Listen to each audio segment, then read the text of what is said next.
Yeah, I'd like to call the board to adjourn. I was reading call the board to adjourn. If you'll stand with me and please stand for pledge of allegiance. Dulcie?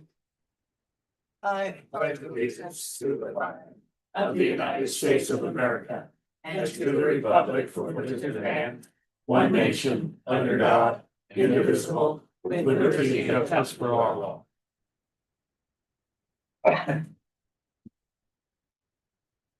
Okay, first item on the agenda is the consent agenda. It's approved the minutes from the 1/6/26 meeting, approved payroll, approved vouchers, approved monthly earning and collection statements, approve and sign the FY 2006 TANF reports and vouchers, approve and sign the lease renewals and collections for collections professional, and approve the Park County ID badge policy. So moved, Mr. Chairman. Second. Been moved in second. Any further discussion? All those in favor? Aye. Aye. Motion carried.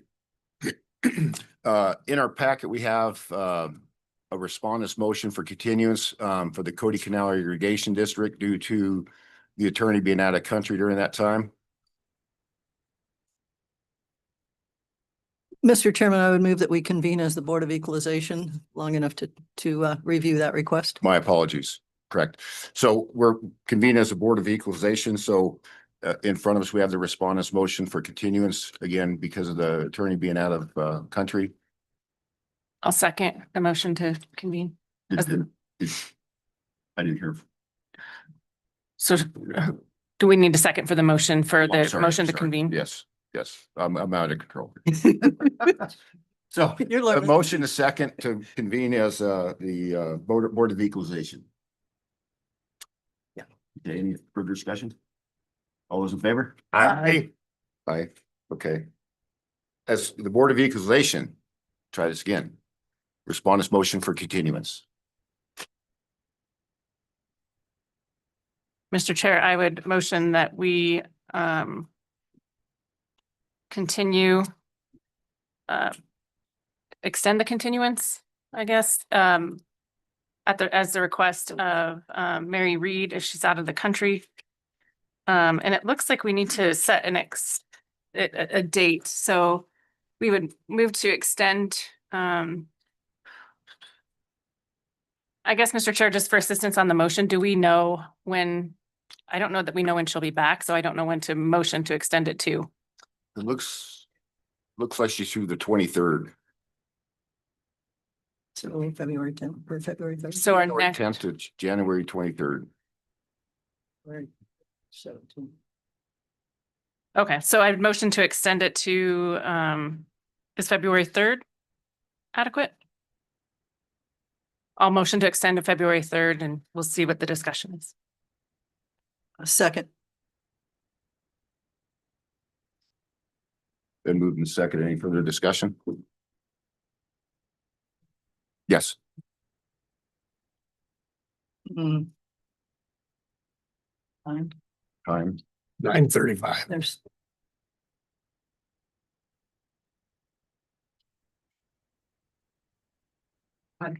Morning. Do you want to explain where we are?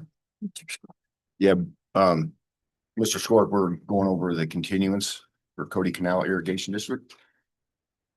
Mr. Chairman, members of the commission, so when we set this, apparently Mary Reed had already had plans to be, I guess, unavailable, and she did submit a motion to continue.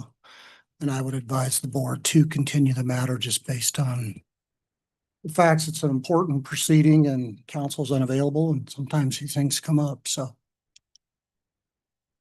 Mr. Chair. Mhm. Mr. Squark, do you think extending to February 3rd is sufficient? Because our next meeting dates are February 3rd and the next one after that's the 17th. I would recommend the 17th. Just so it gives that additional 2-week period. She was going to be unavailable for quite a period there. So I think the 17th is, I mean, it's not like this thing's been dragging out a long time anyway. And so the importance of it, I would recommend the 17th. Okay, Mr. Chair, I'd amend my motion then to extend the continuance to February 17th, striking February 3rd. Second. We have a time, 1:15. 1:15.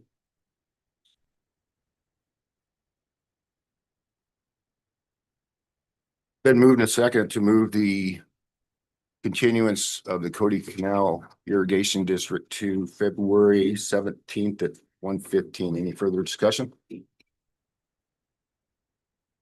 All those in favor? Aye. Any opposed? Motion carried. And Mr. Chairman, with that, I imagine the proceedings for this afternoon are just then continued in those. Correct. Won't even happen. 1:45. There was a 1:15. 1:15 and a 1:45. So for correction, it'd be both those. I believe so. Yep. You wouldn't, the board wouldn't be convening at all for Board of Equalization. Correct. Okay. Yes.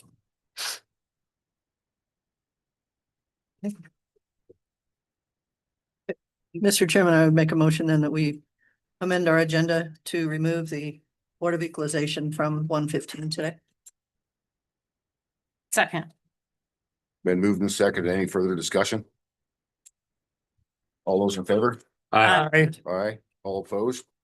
Motion carried. Thanks. Thank you. Thanks, sir. Mr. Chair, I'd make a motion to then adjourn as the Board of Equalization and reconvene as the Board of County Commissioners. Second. Any further discussion? All those in favor say aye. Aye. Those opposed? Motion carried. Okay.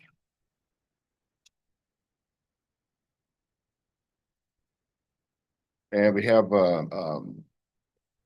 the development standards and regulations update, Dawson. On the DSR, where we are right now, the technical advisory group is meeting again on Friday morning, still reviewing uses and use definitions. We've gotten through residential and lodging and a little bit of the industrial, and we'll be going into commercial and transportation and a couple others. The same thing with Planning and Zoning Commission. They are reviewing the same use definitions and commenting. They're meeting, I think, the 28th to review on their list of uses. I'm not sure which ones that they're looking at right now. And then the board did receive an update from the planning director just with the overall layout of how they're looking at having the new DSR set up. So that's where we're at right now. Thank you.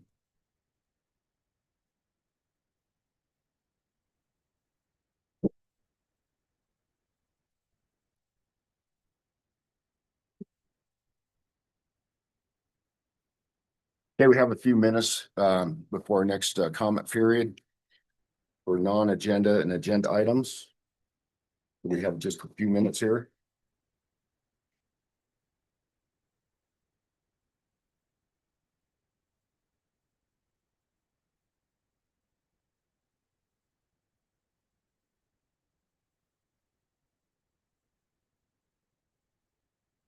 Yeah.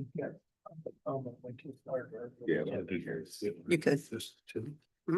So we've got a few minutes here, but what we'll do is we're going to open it up to public comments for any agenda items we have today or non-agenda items. If there's anybody that wishes to speak, please come forward, state your name for the record. Mr. Chairman, for clarification, that's on it, on items that are not in the public hearings per se. Correct. Is I'm anything sorry. else? Thank Okay. you. Again, for nothing that's on a schedule for public hearing.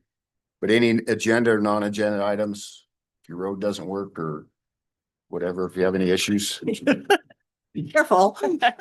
sorry, subtract that one.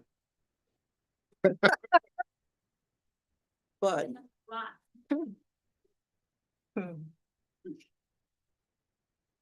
Nobody's complaining about snow removal. I I wish. Well, it's coming. Probably.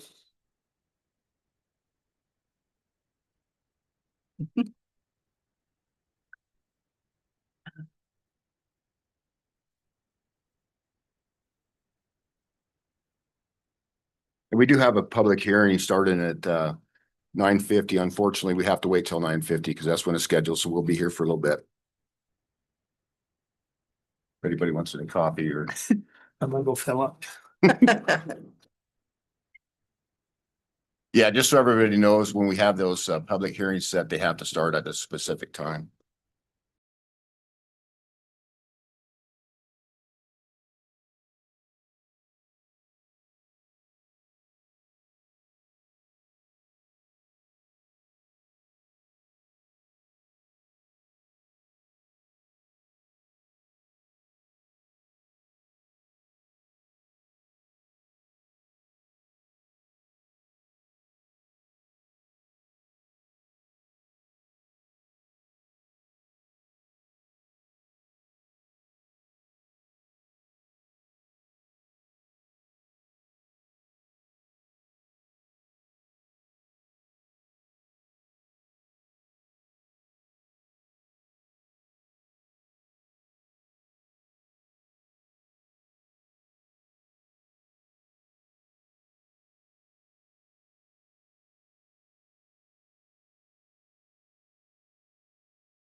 Okay, next on our agenda, we have Erica Decker and Kim Dillon from the Park County Planning and Zoning.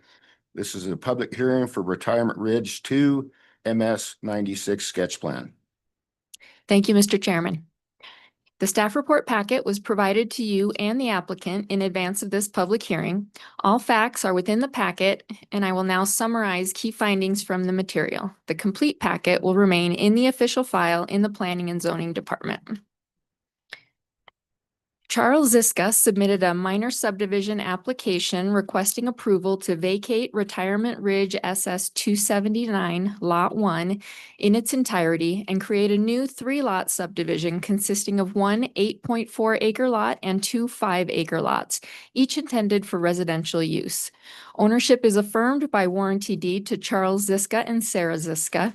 The applicable regulations for this are Park County, Wyoming 2025 Development Standards and Regulations. This subdivision is classified as a minor subdivision.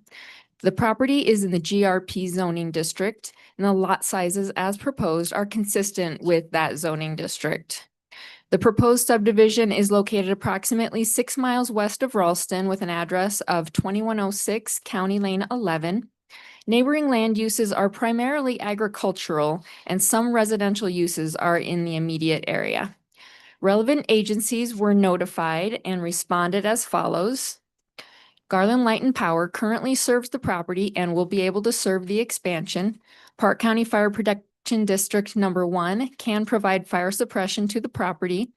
Park County School District Number 1 stated they will have bus stops at all exit points onto Lane 11. USPS can deliver mail for the new addresses. Black Hills Energy can provide natural gas to the 3 proposed lots. Park County Weed and Pest stated 1 noxious weed species was found and a long-term noxious weed management plan is required. Wyoming Game and Fish stated they have no specific terrestrial wildlife comments. Park County Treasurer stated the parcel is paid current. Heart Mountain Irrigation District, I'm going to change this just a little bit. They have reviewed and approved the water distribution plan, although the Planning and Zoning Department does not have a copy of that approved plan just yet. Heart Mountain Irrigation District also stated the first half irrigation assessment was paid and the second half is due May 10th of 2026. The property is in the R&R Water Association and all excess dues have been paid. Powell-Clarks Fork Conservation District provided a soils report identifying the primary soils type as Eagle Nest Highland Complex 1 to 3% slopes. This soil type is rated not limited to somewhat limited regarding dwellings with or without basements and small commercial buildings due to shrink swell. It's not very limited regarding septic tank absorption fields due to slow water movement, low risk for corrosion of concrete, moderate risk for corrosion of steel, somewhat limited for local roads and streets due to frost action, shrink swell, and low strength. The soil type is not considered prime farmland. Park County Public Works stated legal access will be from Lane 11. And all proposed subdivision lots have direct frontage and legal right to utilize Park County Lane 11 for access purposes. Construction of new access points or improvement of existing access points on the county road will require permits. And the existing residents on proposed Lot 1 currently use an access point that has been permitted. There are no concerns about drainage and erosion control at this time. 1 public comment was received in writing, citing concern about traffic safety and development in critical agricultural areas. And during the Planning and Zoning Commission public hearing, that same adjacent landowner provided comment regarding the need for maintenance of waste ditches, and he reiterated his concerns regarding traffic safety. A title report has been received. The applicant has provided adequate evidence to address the merchantable title requirements. No new roads or driveways are proposed. No landslides, steep slopes, rock falls, or other hazardous features are known to exist on the property. Perimeter fencing encircling the proposed subdivision is shown on the sketch plan. However, no statement from the applicant has been received regarding the fencing requirements just yet. A groundwater exploration cut was made on proposed lot 1 and groundwater was discovered at a depth of 8 feet. A groundwater exploration cut made on proposed lot 2, water was discovered at the depth of 6 feet 6 inches. A percolation test was completed on proposed lot 1 and the rates ranged from 8 to 14 minutes per inch. And a percolation test was also completed on proposed lot 2 and the rates ranged from 12 to 20 minutes per inch. Engineered septic systems may be required due to high groundwater. A water sample was received for analysis from the well on proposed lot 1. The results indicated that E. coli bacteria and total coliform bacteria were not present. Arsenic and lead were not detected. Nitrate plus nitrite, measured as nitrogen, was detected at 1.1 milligram per liter, which is just above the advisory range of less than 1 milligram per liter. Sodium was detected at 25 milligrams per liter, which is below the advisory range of less than 100. Total dissolved solids was detected at 369 milligrams per liter, which is below the advisory range of less than 500. And all other analytes tested were in the satisfactory range or not detected. On-site wells must comply with the requirements of the Wyoming State Engineers Office. There will be a minimal reduction in land available for agricultural use upon the development of the proposed subdivision lots. No stream or river is within or adjacent to the proposed subdivision. Underground power to serve each lot will need to be installed. No common maintenance of facilities is proposed. No sidewalks, street lights, alleys, or open spaces are proposed. An HOA will not be required unless common facilities maintained by lot owners are proposed. It does appear that livestock can legally run at large on lands adjacent to the proposed subdivision, and it is subject to the Wyoming Statute 18.5-319. The Planning and Zoning Commission reviewed the sketch plan and application on December 17th, 2025, and they recommended approval with conditions noted in their resolution. The proposed lots appear to be adequately sized to allow for development. No portion of the proposed subdivision falls within the mapped special flood hazard area. No open spaces, natural areas, schools, or parks are proposed or required, and all approval standard requirements pertaining to sketch plan review have been met. Should the board choose to approve the sketch plan for this subdivision, staff has made the following recommended conditions. Condition number 1. The applicant shall provide all easements as requested by applicable utilities and special districts, irrigation districts, or public agencies providing services. The width of any utility easement shall be sufficient to allow adequate maintenance of the system, but in no case shall such utility easement be less than 20 feet in width. Easements must be identified on the final plat. Condition 2. Prior to final plat review by the Board of County Commissioners, the applicant shall provide a water distribution plan that has been reviewed and approved by the Heart Mountain Irrigation District to the Planning and Zoning Department. Condition 3. Prior to final plat review by the Board of County Commissioners, the applicant shall place the following note on the final plat. High groundwater may be present and engineered small wastewater systems may be required. Condition 4. Prior to final plat review by the Board of County Commissioners, the applicant shall provide evidence of 1, an existing legal perimeter fence as prescribed by Wyoming Statute 11-28-102. 2, written consent from all adjacent landowners a perimeter fence is not necessary. Or 3, plans to conduct a perimeter fence as required by statute and in accordance with Wyoming Statute 18-5-306-813. Condition 5. Prior to final plat review by the Board of County Commissioners, the applicant shall submit an appropriate subdivisions improvements agreement, if applicable, addressing all applicable required improvements, for example, utilities, fencing, irrigation, etc., for review by staff and approval as to form by the county attorney and approval of the board. Condition 6. Prior to final plat review by the Board of County Commissioners, the applicant shall place the following note on the final plat. A water test from a nearby well indicates nitrate levels may be above normal levels, and annual monitoring for nitrates, or more regularly if infants are under the age of 1 consuming the water, is recommended. Condition 7. Prior to final plat review by the Board of County Commissioners, the applicant shall place the following note on the final plat. Any proposed water wells on these subdivision lots shall be permitted by the Wyoming State Engineer's Office prior to installation. Condition 8, prior to final plat review by the Board of County Commissioners, the applicant shall place a notice of the Wyoming Right to Farm and Ranch Act of 1991 on the plat. Condition 9, prior to final plat review by the Board of County Commissioners, the applicant shall provide an approved long-term noxious weed management plan to the Planning and Zoning Department. Condition number 10, the approval of this sketch plan shall expire after 12 months unless the applicant submits an application for final plat.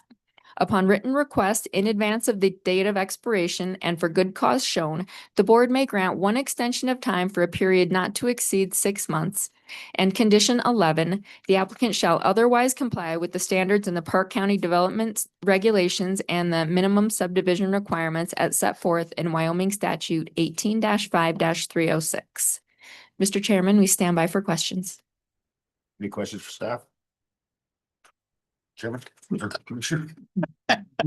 Mr. Chairman, just on condition 6, why was that not over? Why was it over? Was it overlooked or why was it not addressed by the Planning and Zoning Commission? Typically, your staff conditions mimic. So why was that added? Correctly. I believe it was just missed because it was so close to being within the requirements. It was just barely over the actual satisfactory amount. Any other questions for staff? Okay, this is a public hearing, so we're gonna open up for public comments. If you want to comment, please come forward and state your name for the record. Any public comments on Retirement Ridge 2 sketch plan? Any public comments? Last time, any public comments? Mr. Chairman, I move to close public hearing. Second. Then motion second to close public hearing. Any further discussion? All those in favor? Aye. Any opposed? Motion carried. Mr. Chairman, I move to approve Retirement Ridge subdivision 96 sketch plan review as presented with staff conditions. Second. Been moved and seconded to approve the Retirement Ridge minor sketch plan. Any further discussion? All those in favor say aye. Aye. Any opposed? Motion carried. Okay, we have another public hearing. Oh, go ahead. Resolution number. I wanted to say Madam Chairman, but Mr. Chairman, sorry. 4 years of madam. That'll be resolution 2026-01. Thank you. No worries. Thank you. So we have a few minutes before our next public hearing. Mr. Chairman. So, You won't have time. public comments Picture that taken? just came, came in last night. I think it was sent to the commissioner. There was another one from Mr. Henson that came in just after midnight between us. So this second one, you likely have not seen. Okay, The thank you. first one you maybe have seen, but I just wanted to be sure. So 2 more public comments regarding Grizzly. Thank you. Thank you. Nice one. No, thank you. Yeah, that one did come. Mhm.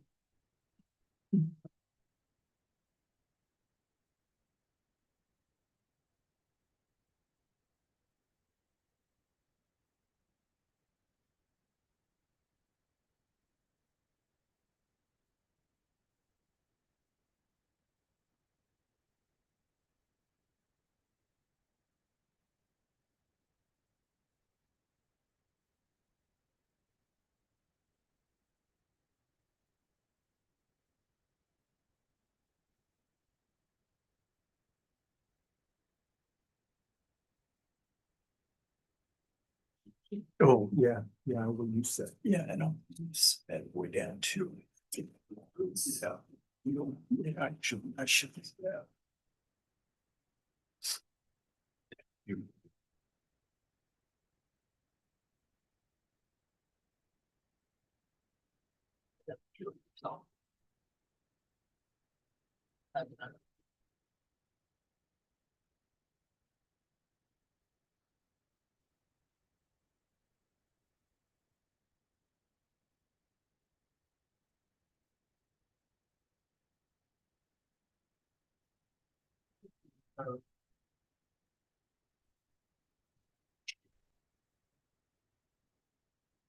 Okay, so next we have a public hearing for Grizzly Peaks SUP 284, and it's being presented by Kim Dillon and Eric Decker. Thank you, Mr. Chairman. So the staff report packet was provided to you and the applicant prior to today's meeting. So what I'm planning to do is summarize some of the key findings, but all the findings, all the evidence is in the staff report packet. Mr. Chairman, so for your consideration is special use permit 284. It's Grizzly Peak. It is a public hearing, and on October 17th, Matt Decker submitted a special use application, a supplementary materials in response to a violation notice. On November 4th, an SUP application payment was received from the Deckers. On December 21st, this is all of in 2025, Mr. Decker submitted a site map illustrating activity area, parking, exterior lighting for the proposed use. The applicants request approval of a special use permit to operate a short-term rental use of an existing home. The applicants have been using the home as a short-term rental business in violation of our county regulations. Our regulations are our 2025 development standards and regulations that apply. We have classified this proposed use as a tourism-focused commercial business. Ownership is affirmed by warranty deed to Julian Decker. The property is 0.23 acres. It's lot 102. It's in Cody's Country subdivision. The property is in a GR5 zoning district. Tourism-focused commercial business uses are allowed in that zoning district in the North Fork planning area. This property is also in the North Fork planning area. So that use is allowed provided a special use permit is approved, Mr. Chairman. Neighboring land uses are primarily residential and residential vacant land. There is a permitted 1,275 square foot, 3-bedroom, single-family residence and permitted septic system. Both of those have been permitted on the property. Legal notice requirements have been met. The application was forwarded to relevant agencies as required. The Park County Treasurer stated the parcel is paid current on taxes. The state electrical inspector said they will not require anything regarding electrical inspections. Wyoming DEQ summarized their requirements for various activities that may impact surface or groundwater. We don't anticipate this use impacting any surface or groundwater. Park County Fire Protection District Number 2 stated they do not have any comments regarding this use. Park County Weed and Pest stated they will not require a long-term noxious weed plan. However, they do recommend the applicant adhere to best management practices for the control and spread of noxious weeds. Wyoming Game and Fish Department responded. They said they have no wildlife comments. Park County Public Works in the planning and zoning public hearing said that they have no comments on the use. Mr. Chairman, we've received many written public comments, and in a minute I will just give you a count. Most or all of those have been received from neighboring landowners in the subdivision. In general, they oppose the project because of subdivision covenants and rules they feel are being violated by the use of short-term rental and a commercial business. And many of these neighbors have said that they feel the use will result in increased traffic noise and damage to roads. And Mr. Chairman, I did a count, just so you know. So in regard to public written comments, we have received 13 instances against. We have received 1 public comment in favor. Of course, all of those have been shared with you.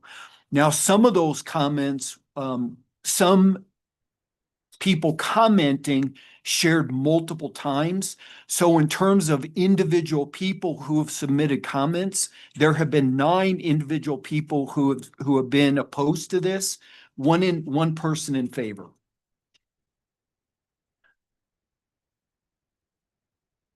Comments also have been received by the applicant's attorney in support of this project. You had a chance to receive or to read the comments by the attorney.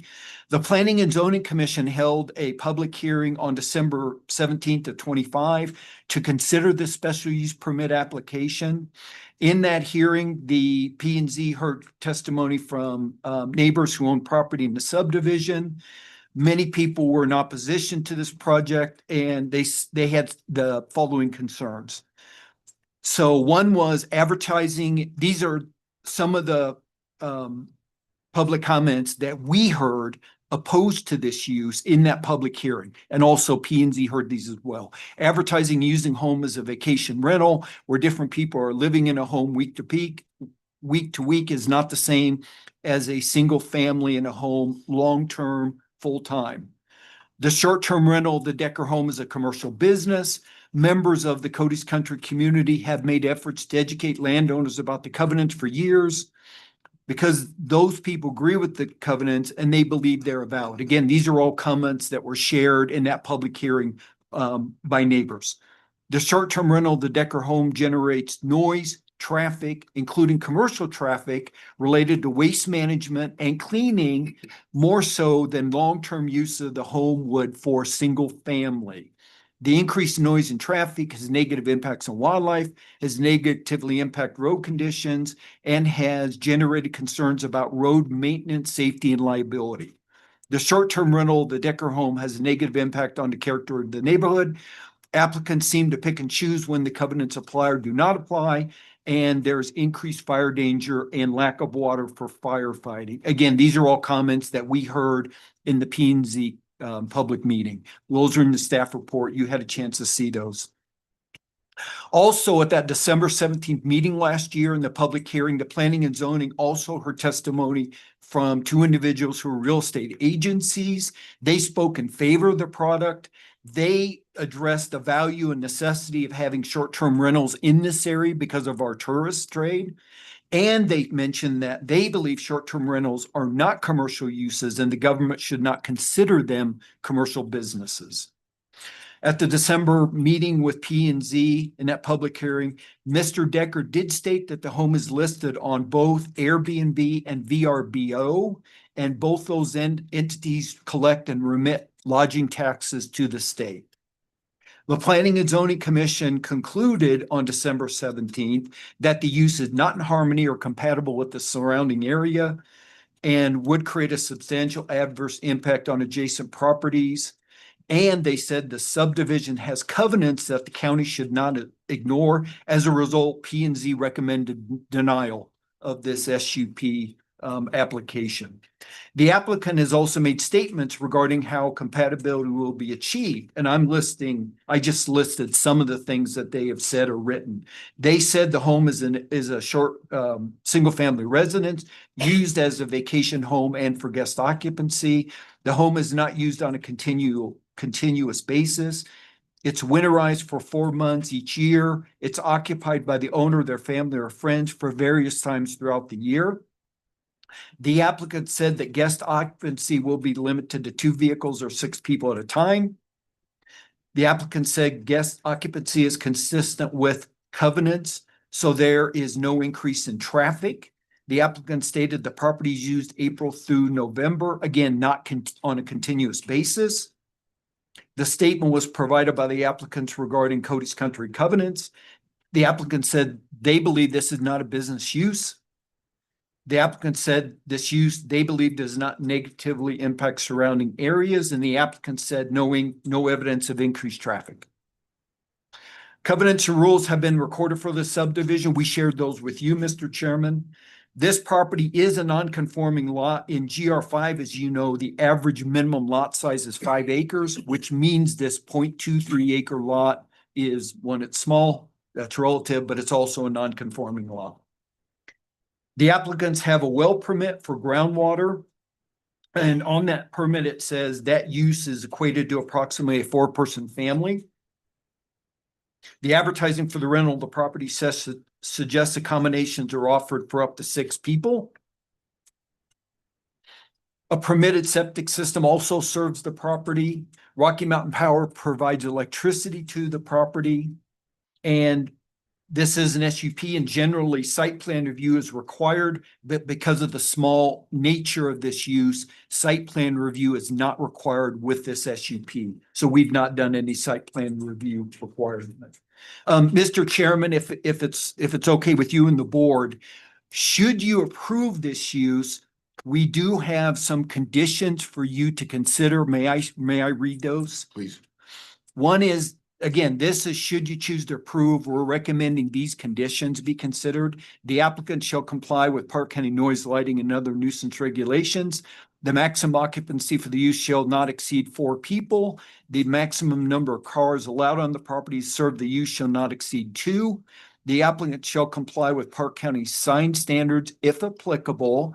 Number 5, if activities allowed by approval of this special use permit have not been established for 1 year, within 1 year of approval of this permit, or have ceased to occur for at least 1 year after having been established, the SUP shall expire and no such activities may resume unless an application is filed and approved in accordance with the procedures for review of a new SUP.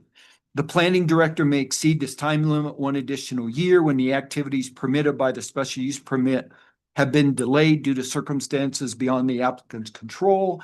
An extension request must be submitted to the planning director prior to the date of expiration of the SUP. Mr. Chairman, that number 5 is language right out of our regs regarding an SUP, when it has to be started, what happens if it isn't started within a year.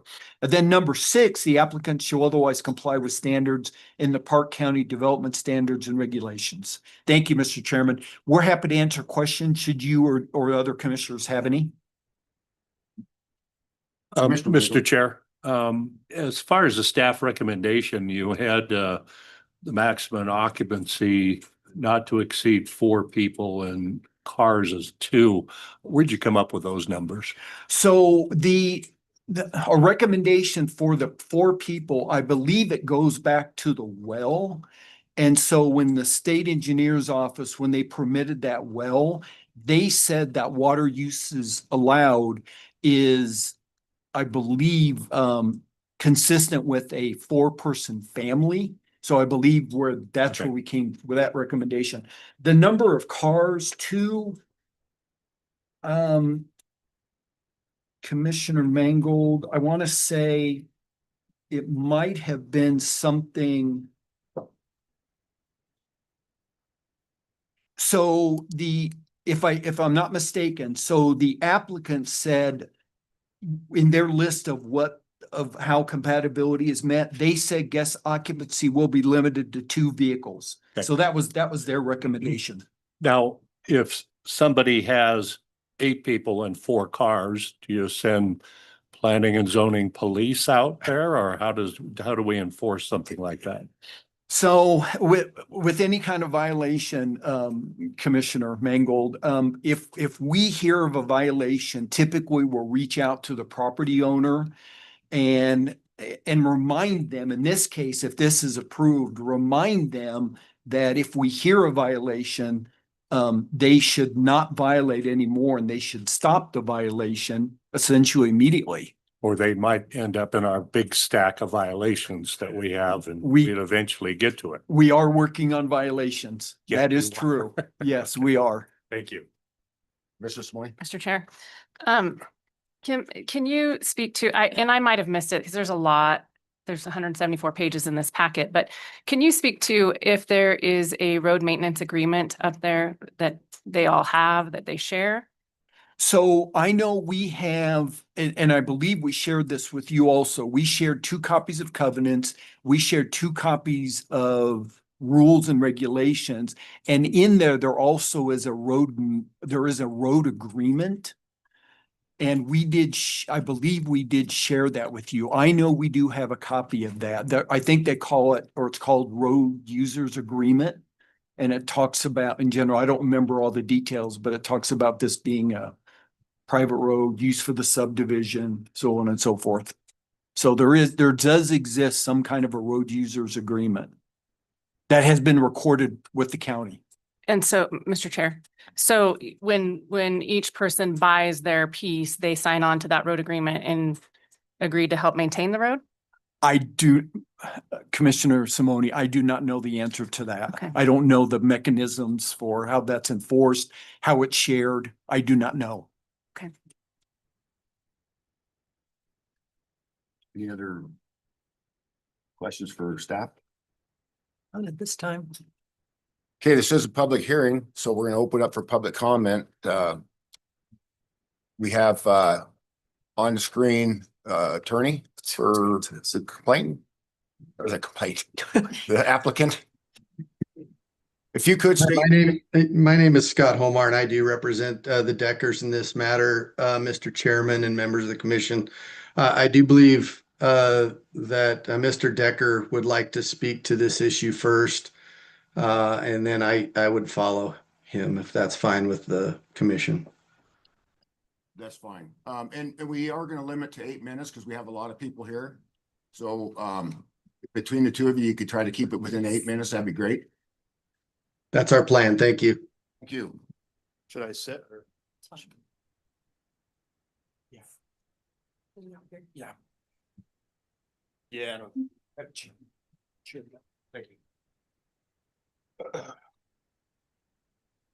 Sir, if you- My if name you is could- Matthew Decker. Sir, if you could pull the mic up here so we can, it has to be recorded.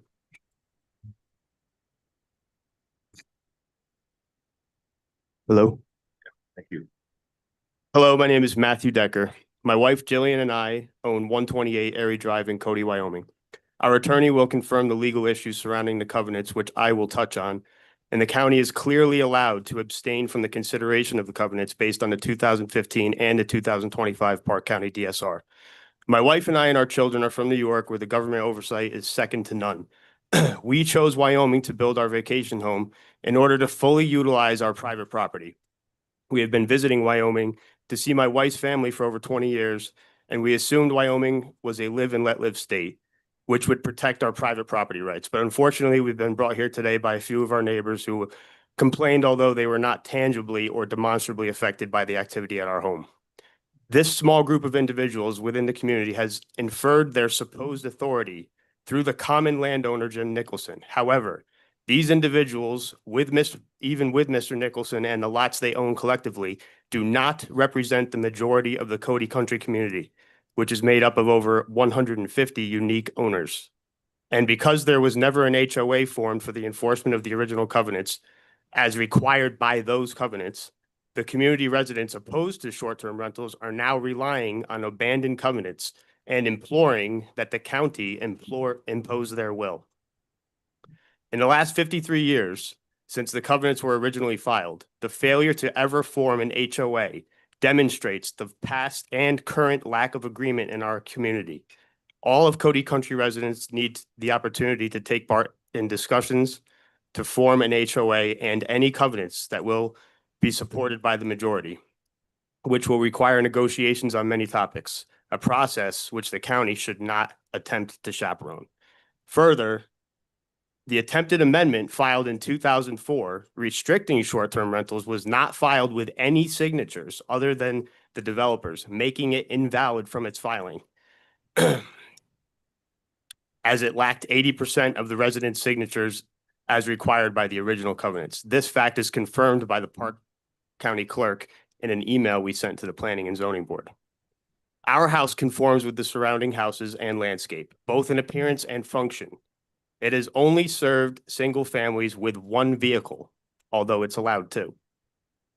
It is unoccupied or occupied by our family for the majority of the year. As far as the covenants go, there are a multitude of other violations which are being allowed without complaint. So the complaint against our short-term rental is really just a matter of preference of the complainant. We have had over a dozen short-term guests, and there has been no increased traffic or any reports of negative incidents. And any claims to the contrary are without merit or evidence. All of our guests have been small families, most with children learning about the area. All of our reviews are 5-star, which have raved about the Cody area, a trend that is great for the Cody economy. I installed high-tech security cameras, alarm systems, and smart home technology, allowing me to access and control all of the home's security and mechanical features remotely at all times. A reputable local contractor built the frame and exterior of the house is on call for any issues. We are willing to discuss using our short-term rental for only the core summer months, but our opponents are unwilling to listen or negotiate. I work for a major insurance company. I interpret and have reviewed covenants and bylaws regularly for over 2 decades. And insurance companies do not consider single-family dwelling rented to others as commercial use. We do not have a commercial insurance policy. We have a standard landlord policy, which is used for a single-family dwelling. And our house is also deeded in our name, not a commercial business. We have a personal tax return for this property, not a business tax return. The original covenants do not define commercial activity, and therefore the county is now forced to interpret what the creators of those covenants meant by commercial activity. The Park County DSR also does not define short-term rentals as commercial activity. We are one of only 2 short-term rentals that have been required by Park County to obtain an SUP for short-term rentals, which seems arbitrary and capricious with hundreds of other short-term rentals in the Cody area that are easily discoverable, not being required to obtain an SUP. If Park County is going to demand SUPs for short-term rentals, they should do them all at once or not at all. Selective targeting, whether derived from a complaint or not, is unfair. Did the county check the merit or veracity of the complaint? Did the county investigate whether or not the complaint had any conflicts or violations of the covenants themselves? Our property is under the 2015 Park County DSR, as our property was permitted and completed before the adoption of the 2025 DSR. And the 2015 DSR distinctly states that the commissioners will require community members with covenants to take action against a member who is affecting them as a first course of action. It is not the county's obligation or duty to police, interpret, or enforce the covenants. And the legal issues with our covenants are a perfect example of why the county has stated this in their own DSR. For these reasons, we would ask that the county take the most prudent and responsible action here and issue our SUP without prejudice, and let any supposed affected member of our community take action against us. Also, please consider the potential ramifications of any short-term rental SUP decision you make today for the wider Cody area tourist economy. Thank you. Does anybody have any questions of Mr. Decker? I have one. Yes, Simone? Mr. Decker, so when you purchased the land, the building permit is dated 9/9/24, correct? I mean, 24, okay. When I'm reading through the packet, it sounds like at the time of people, when they purchased the property, they're given a copy of the covenants. Were you given a copy of the covenants? Yes, And did you read them? I did. Okay. And then my second question was, I read in the packet, you had a propane tank that somebody brought up to your attention. That was, the propane tank was supposed to be buried and you subsequently buried it. It's always buried. It was above ground first and then buried? No? Very cool. Okay. Yeah. I think in the planning and zoning meeting, someone had suggested that because I buried my propane tank, I was conforming to the covenants, but I buried the propane tank because it's the right way to do it. Okay. That's it. Thank you. Mr. Chair, just a question on if it's not a commercial business, why are you paying a lodging tax? That's a bed tax. It's not considered a commercial tax. And again, it's on my personal tax return. Under schedule. Any other questions? Thank you, sir. Mr. Chair. Yes.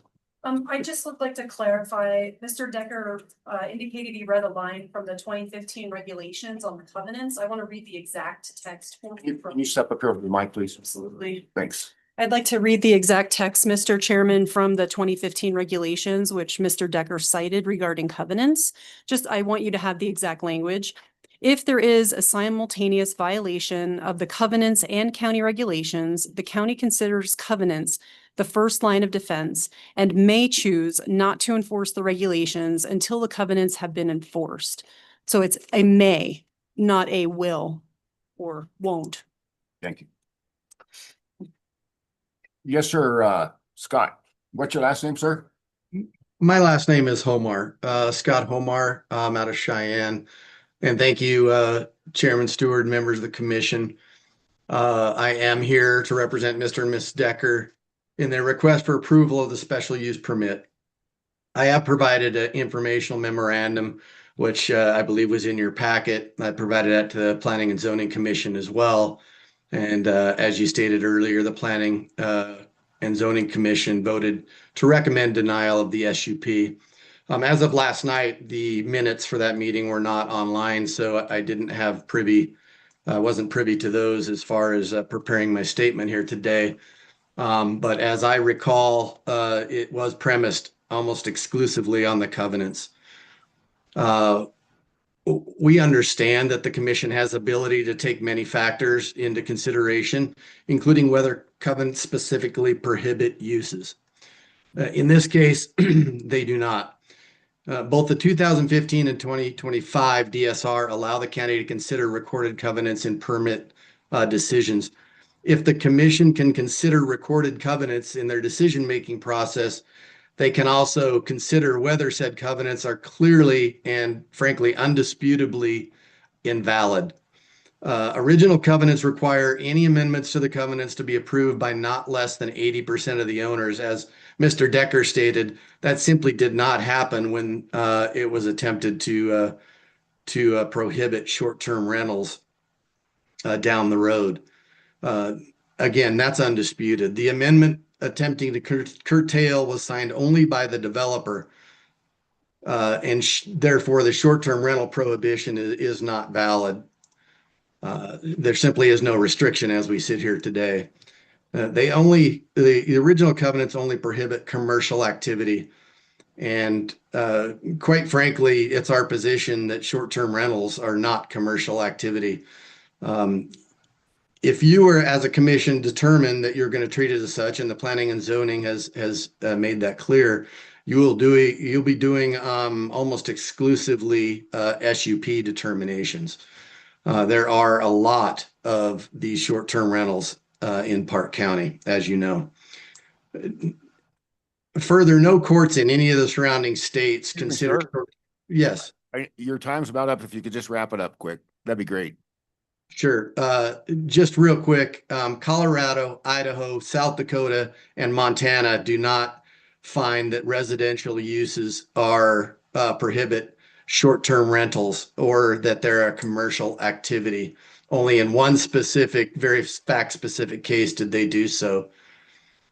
As such, we believe the Decker's special use permit should be approved. They are willing to abide by the conditions that were set forth by planning and zoning and discussed here again today. I do want to address one specifically, the 4-person requirement, or I guess restriction.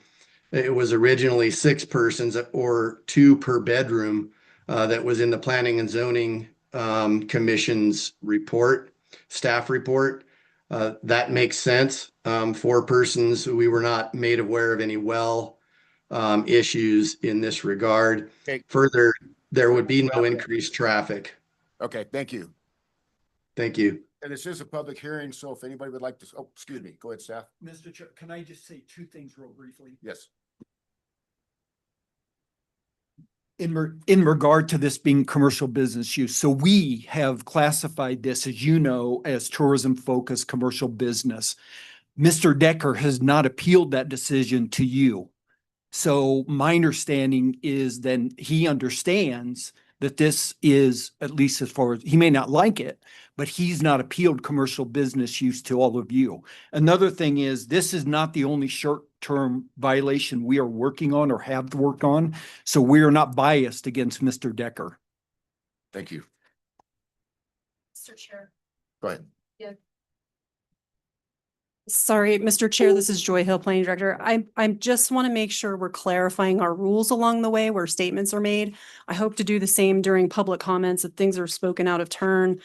there was a statement made that if everything, all STRs, all short-term rentals are going to be treated this way, they'll all have to be SUPs. So I just want to remind you that we have accessory housing rules, and our accessory housing rules are dependent upon the size of your property. So for instance, if you own a property that's under an acre, under our current rule, you can't have an accessory housing unit. Okay, just a single family residence. If you have 1 to 5 acres, you can have 1 accessory housing unit.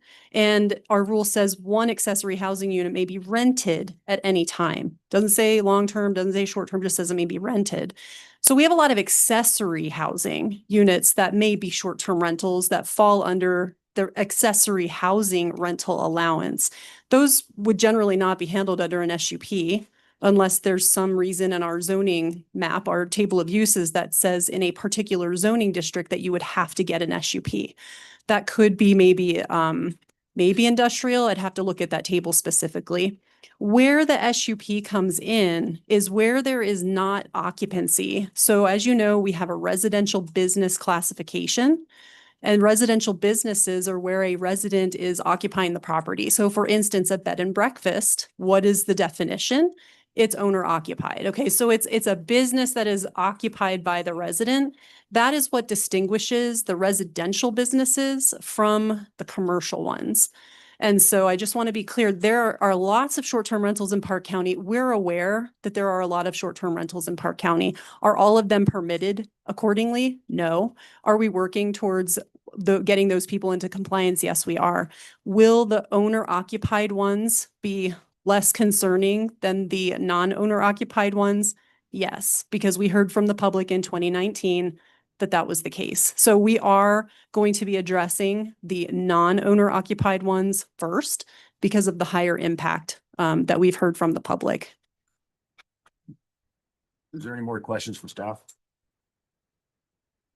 Okay, it's open to the public. If you have a comment, please come up, state your name, and keep the mic Thank close. you. We can go down recording. Thank you. My name is Margie Johnson. I'm an 18-year resident of Cody's Country, and I have a 2-minute thing to read. Correct. But also I would be the person that would answer your question about roads. So can I add that in?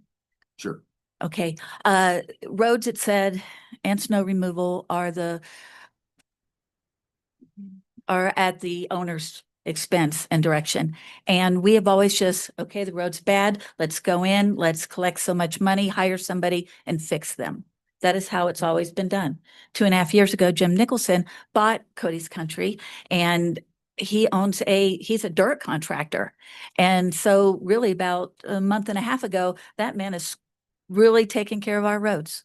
Up to that point, the residents just came together. We collected the money. We paid the vendor. We've taken care of the roads. We do this exact same thing with snow removal. We do the snow removal. We hire a vendor. I actually manage the snow group, and we look at the snow and say, okay, please come and clear it. And our criteria is 6-inch maximum for safety for any kind of ambulance to get into the subdivision. So Cody's Country is basically taking care of itself. If you read our covenants, 48 times it mentions the developer. He had complete control and the owners did all the work until Jim Nicholson came in. Jim Nicholson came in, and about a year ago, he partnered with us, the residents. And it's been a great thing because he develops the land. He's a developer. He's been clearing lots. He takes his lots, he puts them with a single lot. He tries to work, and I know it's not try, he works with Joy Hill and Planning and Zoning because your 5-acre thing is what they would like. And if you see that map right there, all those little dots are 0.23 acre lots. There's no way we can do the 5 acres. Jim is working with Planning and Zoning so that he can get 3 lots together and try to make a minimum acre. It's hard because all of those have been sold. So Jim's on over 100 acres, right? Or 100 lots. So we're trying to do the bigger things for septic, for not blocking people's views and everything. But we have a very different subdivision where lines are not up against each other. It's very different. And where we live on the North Fork is very different. We're up against the forest. We have grizzly bears. We have wildcats. We have everything. We have phone trees. Somebody sees it, it goes through the phone tree. I'd like to have you Sir. kind of keep it to this SUP because we're going to run out of time. Okay, absolutely. Let me just read this because my part is covenants. Thank you. Okay, thank you. And thank you all. In your packet, you had a piece of paper that clarified the governance. These got pulled out.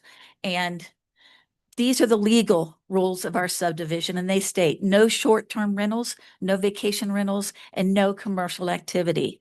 Mr. Decker has documented active listings on 2 popular Airbnb sites. His house is an Airbnb. He does have 13 ratings online, but there's a lot more people there. This is in direct violation of our covenances. The Deckers have signed 2 warranty deeds that say the covenances go with a lot. There's a covenant that says when you buy a lot, you agree to the covenances. In August, concerned neighbors brought that Airbnb were against the covenants to his attention. He attacked by having his lawyer send a 3-page letter to the neighbor with threats. A smokescreen of words and arrows are thrown up when anyone says it's not legal. Since August, for many people, it's been chaotic in our neighborhood. It's attack and defend, attack and defend. 6 month rentals or longer are legal in our covenances. That is an option for the Deckers. An Airbnb is a hotel and a house. Park County calls them a tourist-focused commercial business. They are commercial. People come and go. They're customers. Cody's Country is a residential neighborhood, not commercial. Our covenances have said so since 1973, and we bought our lots and homes under that agreement. We ask the commissioners to not grant a special use permit for him to operate an Airbnb in our residential neighborhood. And thank you. Thank you. Anybody else would wish to speak? And I would ask that if you do speak, if you would just keep it strictly to the SUP. Thank you. Mike Johnson, the other half of Margie Johnson. We've been there 18 years. We have 10 lots. I want you to know that we tried to solve this issue with Mr. Decker in a neighborly manner. 7 Cody's Country neighbors gathered and spoke to Mr. Decker by telephone. He would not listen. He interrupted us. He spoke over us in such an aggressive manner that I took the phone from the group and tried to individually calm down the conversation. I tried to speak to him for another 10 minutes, but he took 9.5 minutes of the airtime. He made it impossible to have a calm back and forth discussion. So there never has been any negotiation about anything like he said. His actions checked off every negative stereotype you'd expect from a self-centered out-of-state owner. He has ignored our covenants and rules. He's ignored his neighbors asking him to stop. He's ignored the subdivision owner asking him to stop. He's ignored the planning and zoning telling him to stop. And now he's still advertising that business after planning and zoning denied his SUP. As you look at our Cody Country neighbors in this room, which is almost everyone in here, I just want you to know that we've invested over 500 man-hours just trying to maintain the status quo of the way we were before Mr. Decker dropped in and tried to change our world. So it's sad that we've all had to go to so much trouble for a guy that knew he had the rules when he moved in and then decided to just arbitrarily decide they were invalid. We've all been obeying them. Please help save our residential neighborhood by denying Mr. Decker's commercial SUP. Thank you. Anybody else would like to speak? Chairman, if I could have a moment. Yes, sir. Tom Keegan on behalf of Wayne Knapp, who's an owner of a lot up in the subdivision. You have the evidence in front of you with regard to the amended protective covenants from 1973. That's 52 years ago. And then I think it's paragraph 16 in there. It says, no commercial business. Page 5. This is a commercial enterprise. The county has found that it is a commercial enterprise. The suggestion that these have been abandoned, there's just no evidence of it. The fact that an HOA hasn't been formed does not make these covenants invalid in any way, shape, or form. I understand that they don't want to have to abide by the covenants, and that everybody else is, and that's a cause for complaint. Apparently, they want us to sue them rather than for them to somehow set aside these covenants. But that seems like putting the cart before the horse, and we would ask you to uphold the planning and zoning's determination. Thank you. Thank you, sir.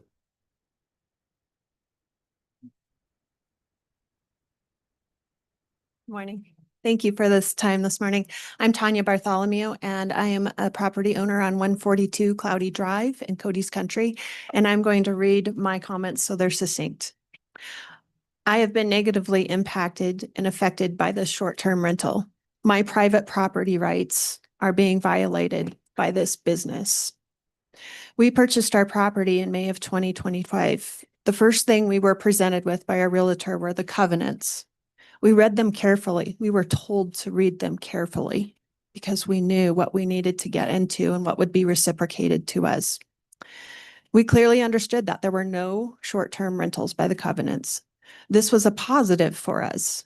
This is our place of respite and rest and quiet.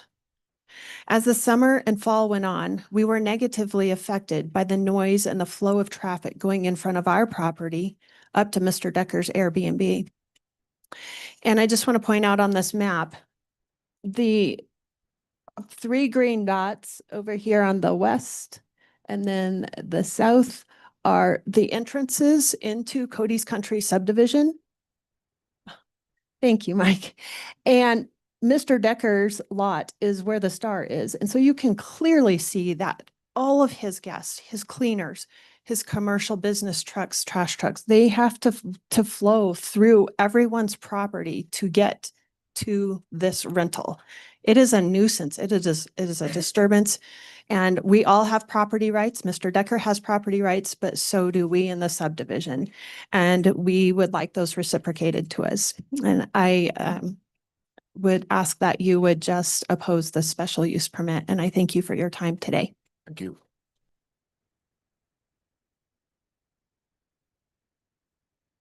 Mr. Chairman, Commissioners, my name is Vicky Madrano. Speaking to the mic a little bit. My name is Vicky Madrano. My husband and I own 7 lots in Cody's Country. We've lived there since 2021. Cody's Country is a private community and its roads are private roads. They are maintained by and paid for by the residents. Private roads bring additional responsibilities and liabilities to the residents. It is different from a home accessed from a public road. And a big concern is who bears the liability for an accident that one of these renters may have on our roads. If a renter claims a road was not properly maintained, residents may be legally liable for damages, even though these renters were not invited by us. We would ask that you please keep this in mind before considering approving the SUP. It is unfair to place us homeowners in such a position to be potentially liable for injuries rising from this improper commercial business, one which is prohibited by our covenants, prohibited by county regulations, and one which we strongly object to. Our residents should not be placed in the position to have to bear that increased liability. And if the county should grant this SUP, is the county then accepting the liability for an injury that may occur on our private roads? Because if the county grants this SUP, these short-term renters are here only because the county is allowing it under the SUP. We are not inviting them on. The county would be. The applicant asserts the business has no negative impact on the surrounding area. This is untrue. We now have people who don't live here driving and walking through our private neighborhood. We now have commercial trash trucks driving the length of our neighborhood, whereas residents bring their own trash down to the dumpsters at the bottom of the mountain because trash trucks are too heavy and bulky for our roads. We now have commercial cleaning vehicles driving through both before and after each renter. Some renters stay only a couple of days. Our roads are narrow, steep, and dirt and rut easily, especially with increased traffic and vehicles not suited to the roads. Many lots have small setbacks from the road because of the small circle lots, and all this increased traffic passes very close by homes. Residents have already had to make repairs to roads at their own expense due to the increased traffic. Okay, ma'am, your time is up. Sorry. Thank you. Thank We you. ask you to Thank you. deny the SUP. Thank you.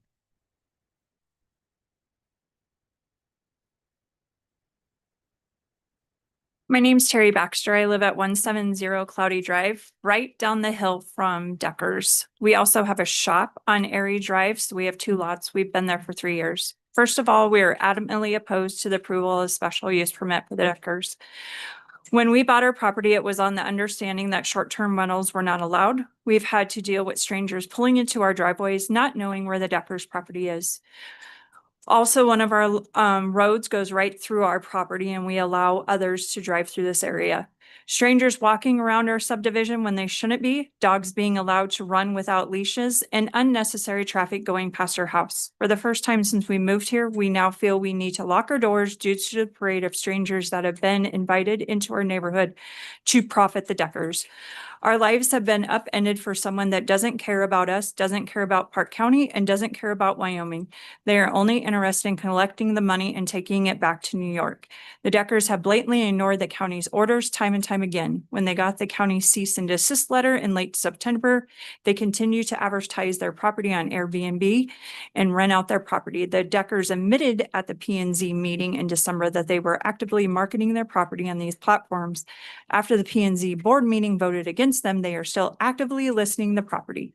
They have showed a complete disregard for the county's rules and directives and will do so until they are forced to stop operating their property in short-term rental. They have bragged in the past about how much money they made last summer operating their property, and which this money goes back to New York, and clearly are only motivated by money, in which is why they completely ignore and disrespect the county. They have laughed and bragged about taking the county and anyone else they can to court. They also do not know how large Park County truly is. If there are no fines levied against the Deckers for their willful disregard for the county's rules and directives, they will continue to do so. And it will also set the precedent to others in the county that they can ignore the county and do whatever they want to do. The Deckers need to be fined for their actions and establish the precedent Okay, that the ma'am. county. Thank you. Your time's up. Thank you.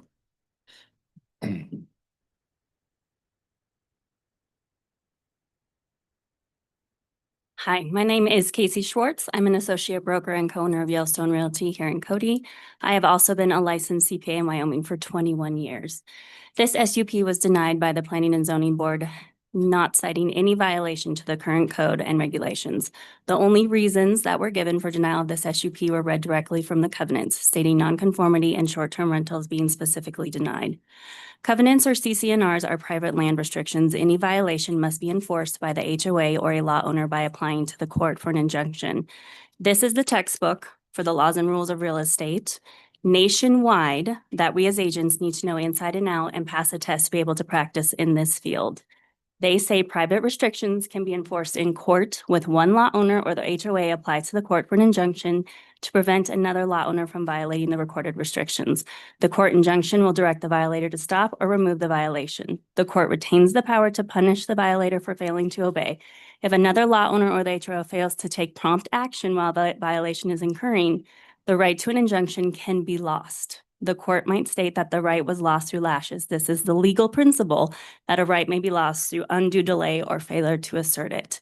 You as a government entity who represent us, the people of Park County, have no authority or jurisdiction concerning such private matter nature agreements. It is a misappropriation of funds and resources of Park County that this matter has reached this level of our public boards and committees when the only possible violation is that of a covenant, a private land restriction, which should be heard in civil courts and funded by the landowners in that specific subdivision. Also, in the Planning and Zoning meeting, Chairman Bonine spoke of business taxes concerning Mr. Decker's short-term rental, and I would like to clear up some misinformation on that topic. Mr. Decker does pay lodging tax. We're not debating that this is lodging. Mr. Decker does not pay sales tax. The true business tax that all businesses and employees must pay is Social Security and Medicare taxes, which the IRS imposes on all earnings and wages. Okay, ma'am, your time's up. Sorry. We're trying to get everybody in. We're running out of time. We got 2 minutes per person.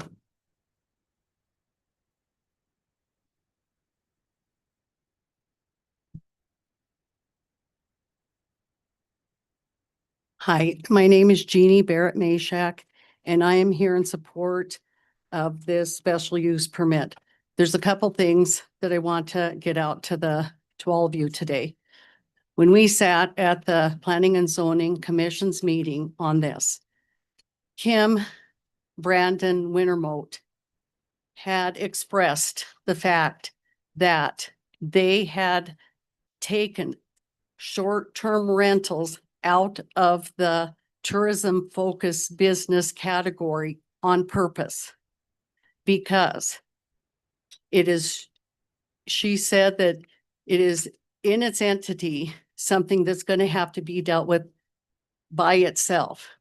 So for the county to now use this tourism focused business as a reason to have the Deckers do a special use permit, when they, in fact, when they were coming up with the definitions, stated that short-term rentals was not in that category. It doesn't make sense to me that we're even here today for a special use permit. And if the planning and zoning is going to have short-term rentals, have everybody have a special use permit, I feel they're targeting and picking on the Deckers. Joy Hill stated she knows, in fact, there's over 300 of these in our county. And I want to ask her, since she started this nonsense with the Deckers, how many other letters has she sent out? Because if in fact of the 300 that we have in our county, and she said there's probably more than that, why this one? She has had plenty of time to send out numerous other letters to other people that have these short-term rentals. And she needs to get with it. If this is what if this is what the county's going to do, that's all the planning and zoning is going to have time to do. Your time's up. Thank you.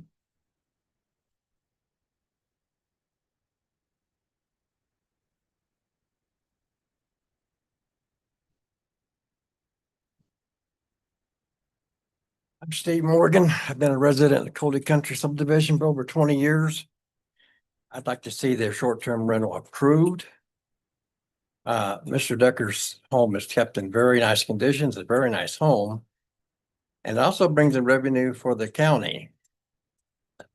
And I don't chew your ear off, but I'd like to see it approved. Thank you, sir.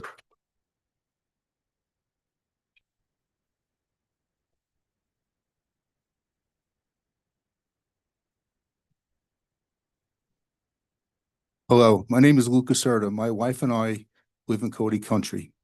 Before moving to Wyoming, I was a New York City fireman and lieutenant for 25 years and also a member of the Wapiti Fire Department for approximately 2.5 years. Having no non-residents living here will put our whole community at risk. Not knowing what red flag days mean and the fire risk associated, associated with them, possibly using an outdoor fire pit, not knowing exactly where they are, causing a delay in response time, which will allow the fire to grow. A few minutes delay can cause a fire to go from one room to the whole structure, or a small brush fire into a wildland fire, which will put a whole community at risk. There are no hydrants in Cody Country, and the Wapiti Fire Engine only has a 750-gallon tank on their engine. The Cody Fire Department will respond, but obviously will take some time to get there, and they have a tanker. But there's no, only way to get water is drafting, which is even harder during the winter when everything is frozen. If there's a medical emergency, the same problems with not knowing where they are. In closing, I would say we owned our home for 1.5 years before moving here, and we didn't rent it out because of the covenants. For the sake of our community, I request that SUP be denied. Thank you, sir. Okay.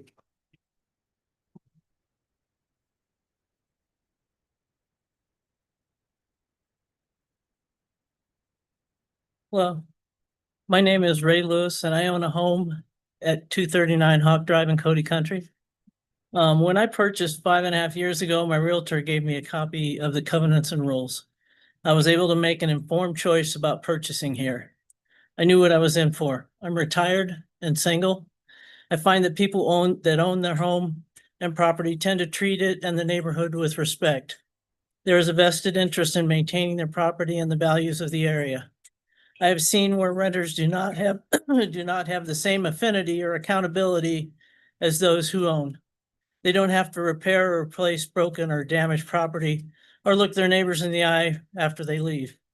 I understand that background checks are done, credit cards on file, etc., but with the ability to scam, use AI, or otherwise hack the information, are we really sure about these folks? I live by myself and rely on my neighbors at times to keep an eye on my house as I travel quite a bit with my dogs for competition.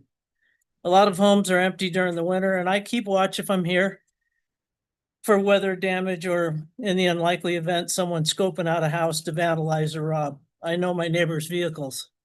If we allow this special use permit, there's possibility that I won't know who is driving up and down my road or what their intention is. And I may have to consider selling and relocating to somewhere I feel safe because my safety is of utmost importance. Thank you for your time. Thank you.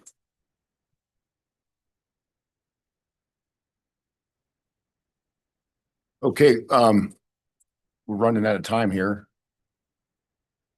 Mr. Chairman, seeing no one else to speak, I would move that we close the public hearing. Second. Been moved and seconded to close the public hearing. Any further discussion? All those in favor signify by saying aye. Aye. Any opposed? Motion carried.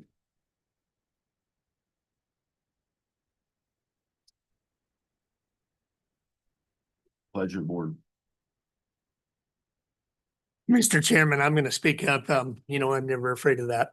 No. I do think that this is a perfect example of the questions that we revolve around as we move forward to the uses of the new DSR and where the short-term rentals end up and how do we police those. So, I mean, this is groundwork for that. I appreciate everybody coming in and speaking their mind. I can see actually all sides, and that might piss everyone off in the room, but that's how it is. I can also speak from experience how disruptive an Airbnb can be in your neighborhood. I've experienced myself. And for conversation here, I seriously think we need to consider not just this SUP, but where we move on from here. And how we can, believe it was stated once, most definitely they need to be a standalone use. Trying to incorporate them in this part of the commercial or that part of a commercial. I don't think we haven't found that fit. And there is some confusion here. So, I'm just going to open the conversation and see what you guys think, but I definitely am concerned with however extent of a commercial operation it is, or whether it isn't, moving into specific neighborhoods, whether it is because of access or nonconformities, we need to take serious consideration. Mr. Chairman, I think that brings up one of the areas that the county commissioners have to look at, and that's compatibility and harmony with the neighborhood. And I think we're hearing a lot of the neighborhood saying that they don't believe that it is compatible or in harmony with their neighborhood as it exists today. And I'm taking that into account. I think that comes from road conditions, disruption. I have a problem with the traffic question, although I understand the trash trucks and stuff are not normal. But if someone was living in the house full time and they had 2 high school kids, you're still going to have as many cars going in and out and maybe more during the week. So traffic's a hard thing for me to put a number on, even if they are renters. So that one's a little difficult. But as far as the trash trucks and cleaning people and the kinds of things that this neighborhood doesn't normally see, compatibility with the neighborhood is huge for me. That's the reason some of the people live there. Well, and I think to clarify too, I think there's some confusion when people talk about Airbnb and I think and certainly Ms. Hill can speak to this, but we're not an Airbnb in somebody's backyard where they're residing is way different than the situation here. That's allowed in certain zoning areas. So if you have a secondary dwelling that you rent out as an Airbnb in certain areas, that's allowed. And so you can't group all Airbnbs and VRBOs together because each such situation is different. Mr. Chairman, that is what we heard at the 2019 meetings that we held throughout the county. In all areas, it depended on the specific use and location, and I think this is a perfect example of that. Mr. I agree. They are, but we haven't made that decision. That decision is not final. I mean, that's not in our regulations yet. So in a sense, they're all the same at this point. I don't know if I agree with that because again, if you have, if you're in a certain zoning area and have a secondary dwelling that you Airbnb, as long as you're living there, that's permitted. correct me if I'm wrong, but we haven't made that determination into the exact uses. We've put it in. What? Go ahead. Staff. Yeah, so Mr. Chairman, yeah, Commissioner Teal. So as you know, we have accessory housing units, which are secondary to the main structure. Yes. So people can have that as long as they have at least 1 acre, they can have one. We do not restrict, that can be rented. And we don't clarify it has to be long-term and not short-term. Exactly. Yes.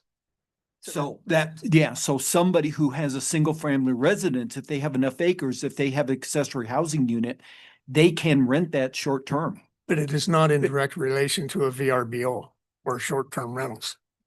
Well, I guess it depends on how you define it, but that can be rented short term. We do not restrict people from renting that long term or short term.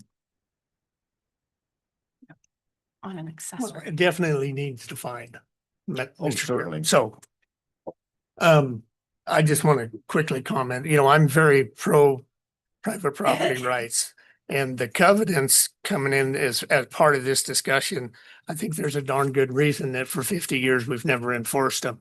I don't think we've ever ignored them, but they do bring us right back to, the one thing that everybody's upset about, and that's, is it or is it not in harmony and compatibility with the neighborhood? Mr. Chair, I appreciate the discussion, and I think Commissioner Teal has brought up good points, and I agree. I can see all sides of it. I can see all sides of the argument.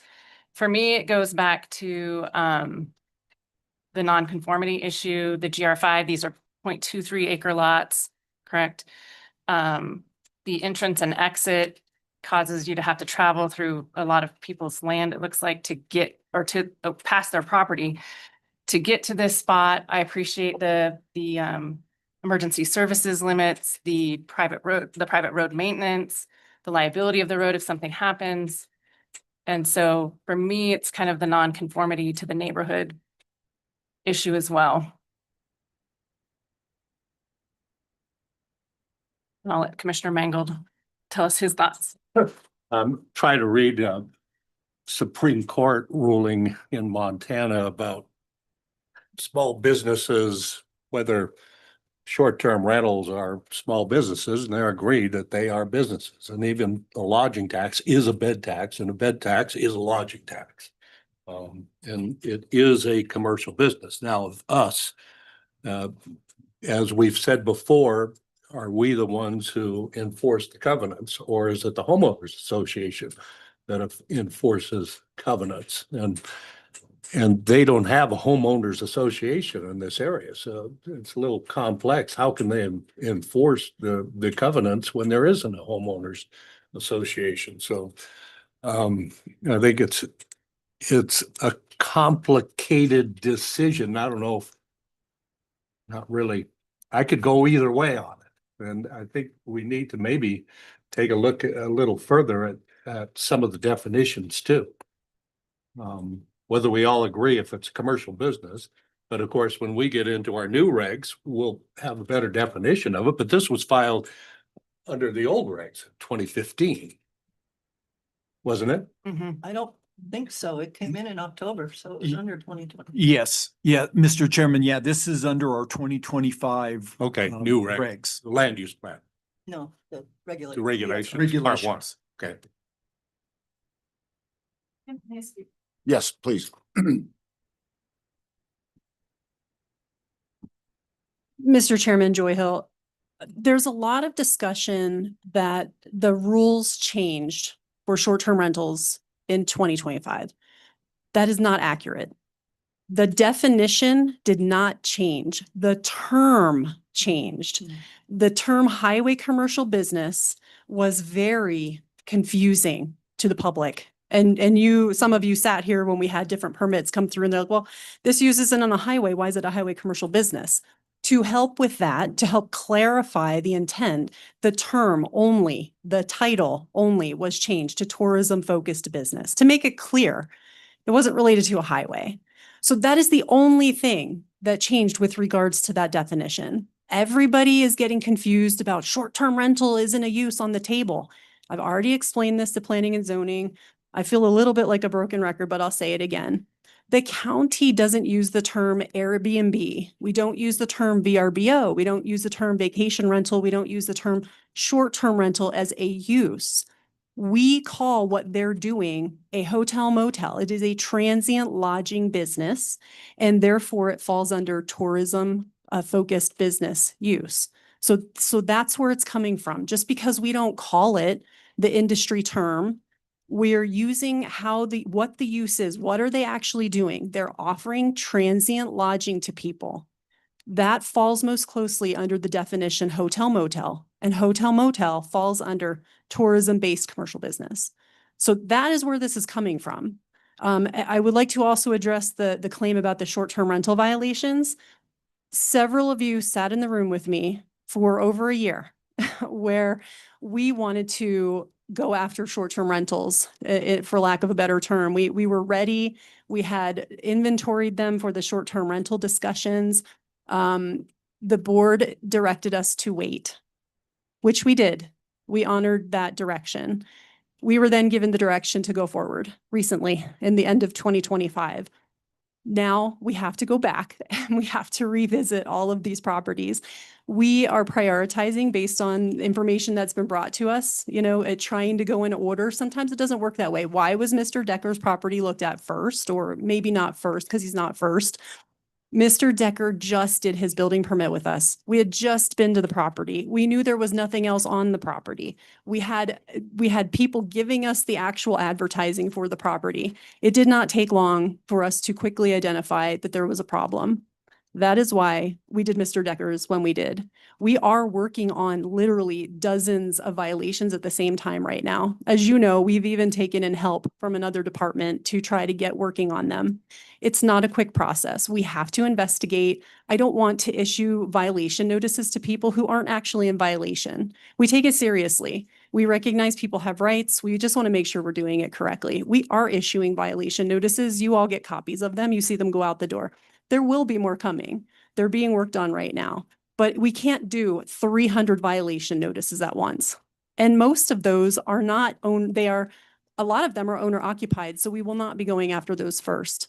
So again, I believe I've estimated on the record previously that we estimate maybe 30% of the short-term rentals that we have found are on property that is not owner occupied. So those would be the ones that we're going to want to hit first, based on the public input we received in 2019, saying that the non-owner occupied ones are the ones that seem to be the most problematic. Can we go after others? Absolutely.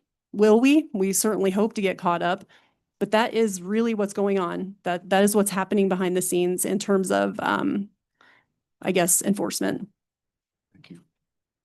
Mr. Chair. One other thing that's in this letter, that I struggle with, personally, that there's a grandfathering clause that's brought forth by Mr. Decker's attorney, grandfathering a use from the 2015 to 2025, attempting to say that if the use, building, or structure would be prohibited, regulated, or restricted under the terms of these regulations, the use is referred to as non-conforming. And then the argument kind of is that because it wasn't prohibited under the 2015, that it shouldn't be under the 2025. But I would argue that in the GR5, the tourism-based business required an SUP. Correct. Mr. Chairman, so again, the rule did not change on this particular use. An SUP in 2025, it did not have, the use did not have an SUP in 2015. So we do not grandfather unpermitted uses. If a use legally existed prior to the current regulation, then we honor it. But this did not legally exist as a use prior to 2025. Now, we sent the violation notice during the 2015 rule, right? So the violation notice went out under 2015, but he would still be in violation under 2025 for the same exact reason. But the use change, the use title would now not be highway commercial business. It would be tourism-based commercial business. That is the only difference. But we do not grandfather unpermitted uses.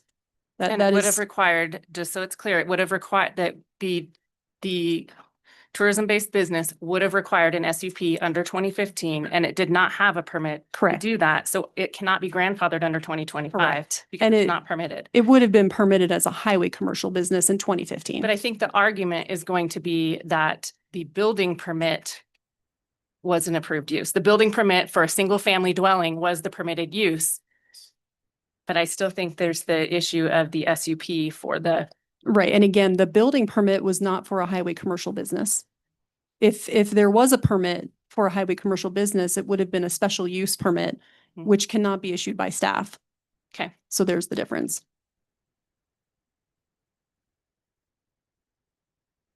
Call for the question.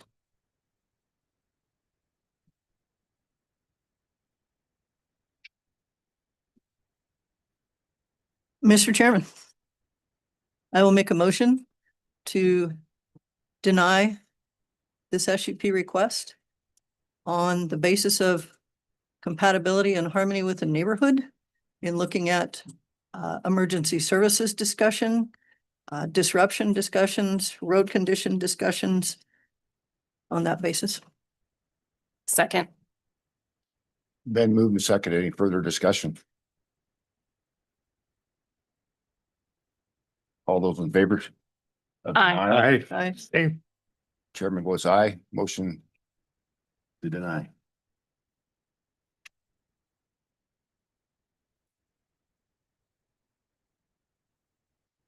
Okay, moving forward. Mr. Chairman, that'll be resolution 2026-02. Thank you. Next, we have Brian Edwards to consider utility easement with the city of Cody at Park County Complex on 16th Street.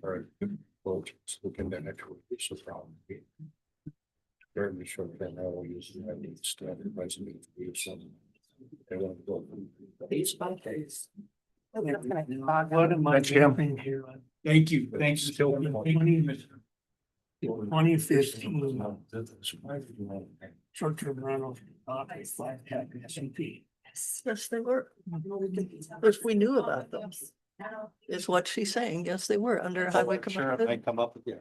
They weren't even classified as, they weren't classified as highway commercial until just a couple of years ago.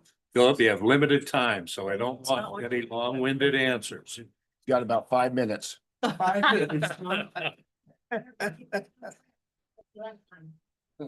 Well, that's all we have. Wrap it up.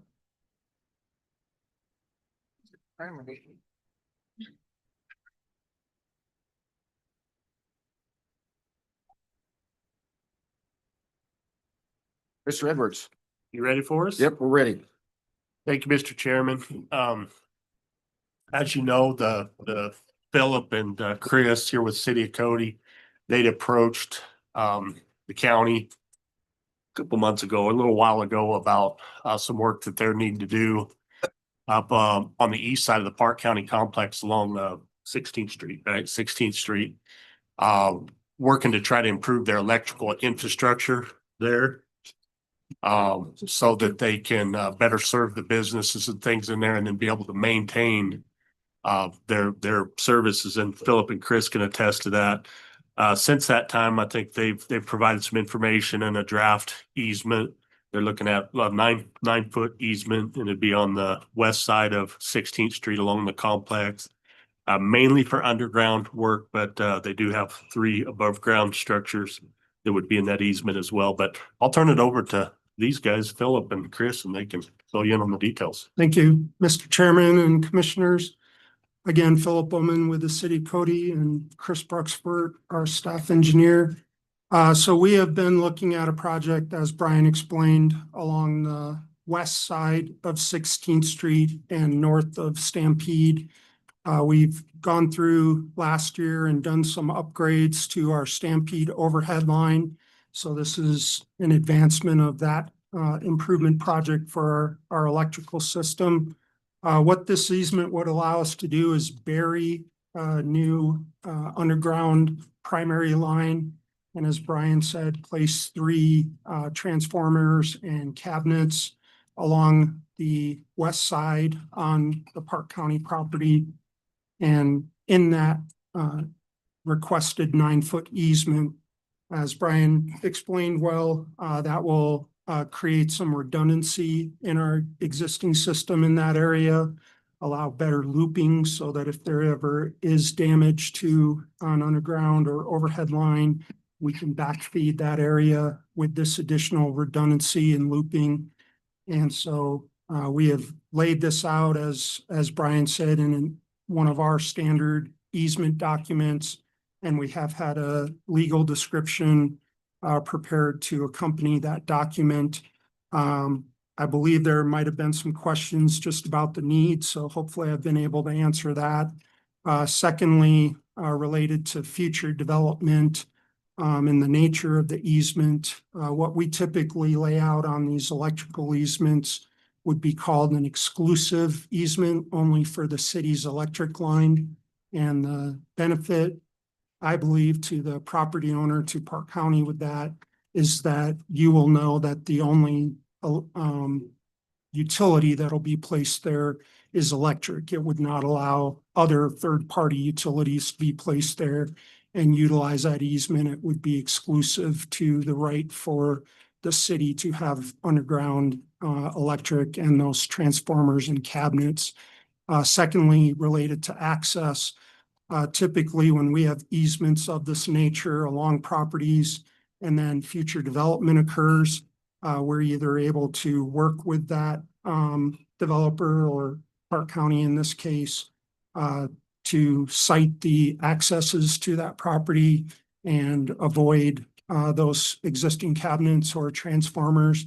In the worst case scenario, we can always relocate those facilities. There certainly is some future cost to that. So a lot of times, a lot of our developments will just avoid them so that those access locations are sited without creating conflicts for those existing facilities. But this would be a buried utility except for those 3 cabinets and transformer locations. So there'd be a lot of flexibility still for future access off the west side of 16th Street if there ever was some development considered on the county's property there. So with that, I would be open to any questions or just review any more details with you. I have a couple of questions. When you talk about exclusive, and I know it's the 9 feet along the roadway there, but if the county were to determine that we needed something else on that property or someone else, or we sell the property, when you say exclusive, and we're talking about a piece of property there, does that prohibit a new lot owner or the county from putting anything in that 9 feet too? And I'm thinking water, irrigation, anything we might need as far as infrastructure? So typically what we have found is private utilities for serving the property are not prohibited. That's not part of the language in our document. So if you did have like a site irrigation system, those types of private improvements are allowed there. What the exclusive terminology applies to is other third-party utilities. So if there were a desire for, just as an example, Black Hills Energy to come along that 16th Street corridor, they would not have the right to use this specific easement if it's granted as an easement to the city of Cody.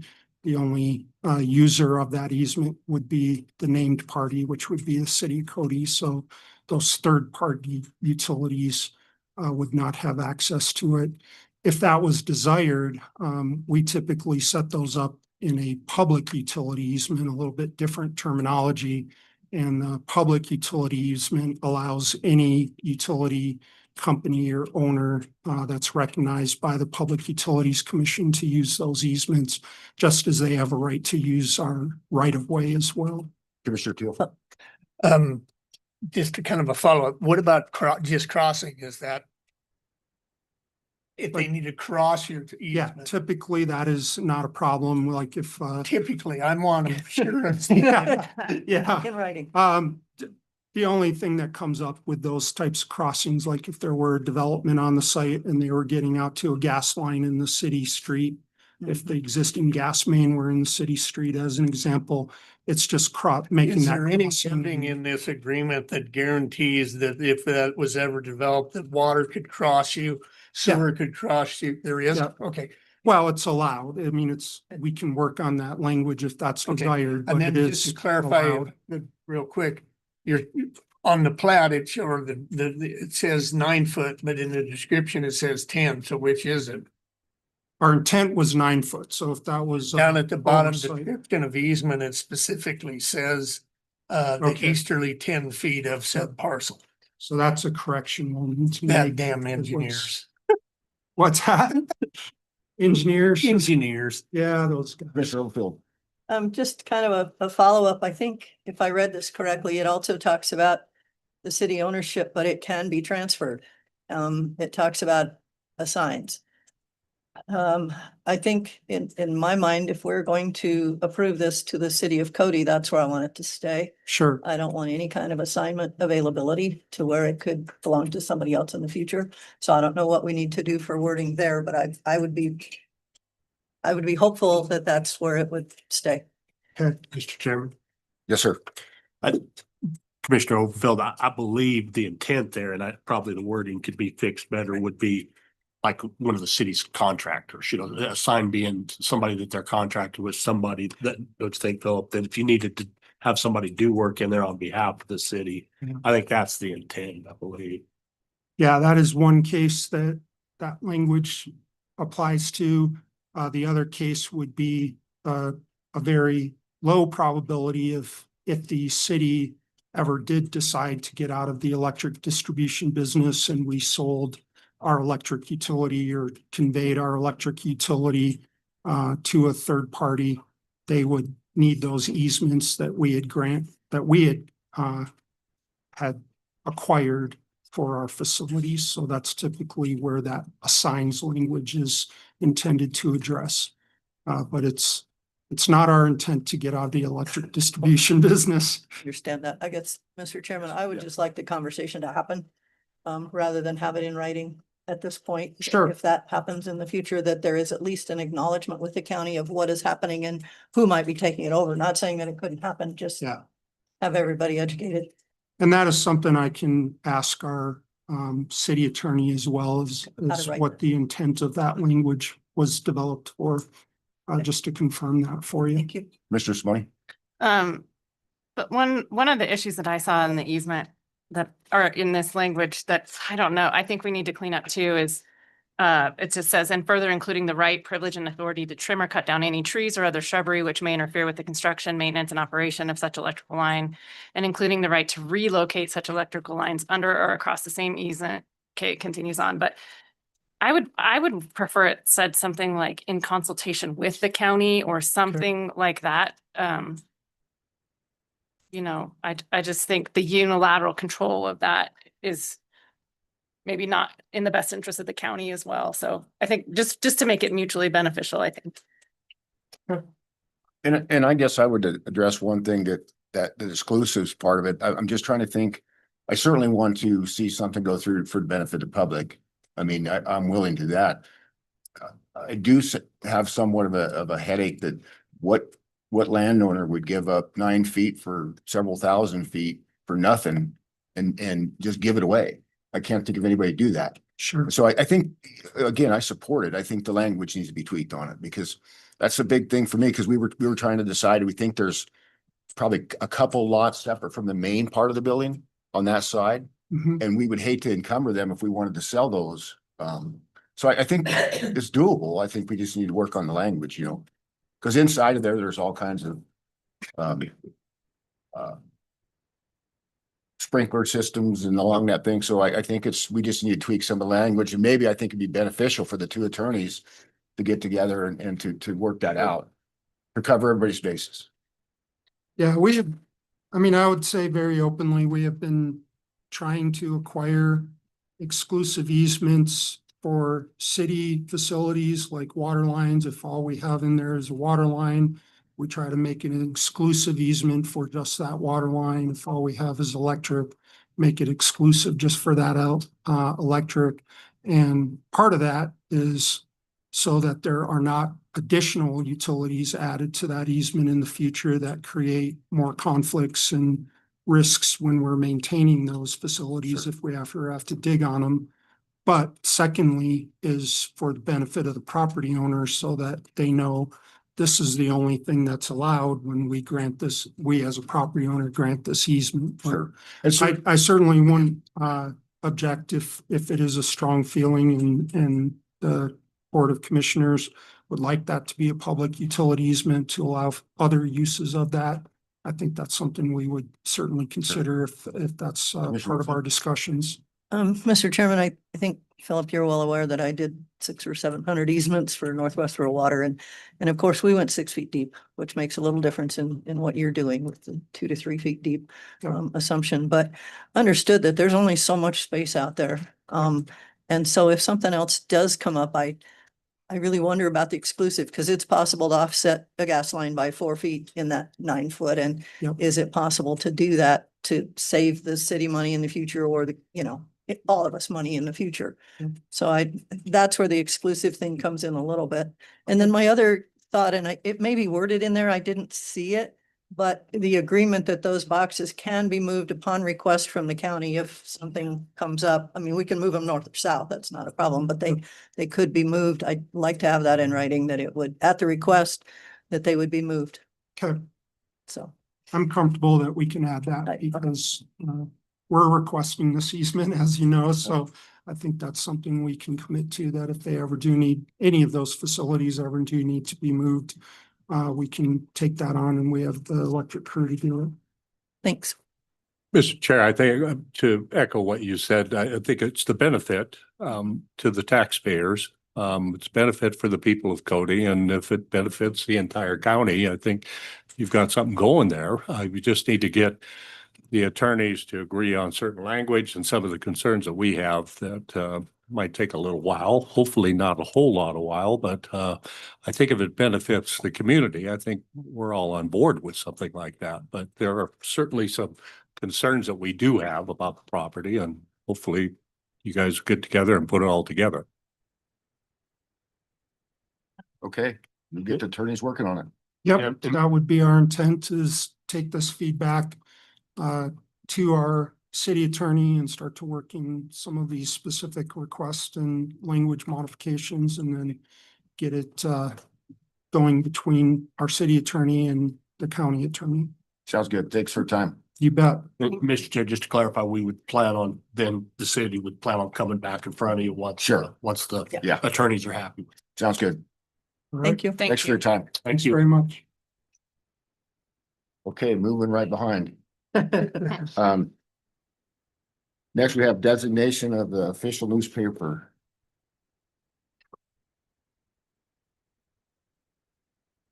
I think Kobe's here. He's here somewhere. Mr. Chairman, Yes. as we get into this discussion, I know we're going to discuss between the Powell Tribune and the Cody Enterprise as far as notifications from the county, but I do want to make note of a comment that we received and thank Mr. Bonner, even though it wasn't intentional. But we also, it sounds like through a kind of a bookkeeping error, ended up getting our legal notices for half last year than what was proposed to do.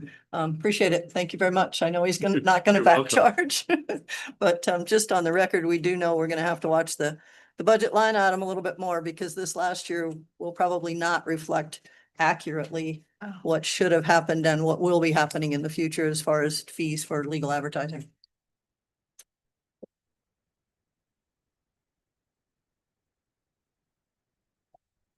Moving forward, you have in your packet,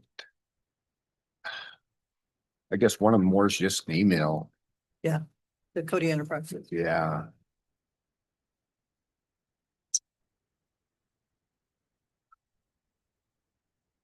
So, Mr. Chair, with the two, it looks, we have the two comparisons of the rate. Powell Tribune is 15. Right? That's their main rate. Right. They would charge us 11 plus moving down. Okay. Inches. And I didn't see that kind of breakout. Yes. Who's on the opening page? No, on the, Mr. Chairman, it might be just as easy to, just for public input, to just say that the Cody Enterprise, sent us a quick email. It's fairly short. It does say shall maintain a reading of all legals, which is half the open column inch rate of $17. Making your rate of legals $8.50 per column inch.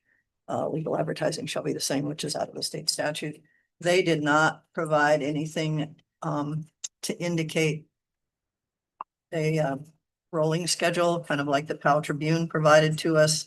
They provided a $15 is their normal rate, an $11.25 legal rate.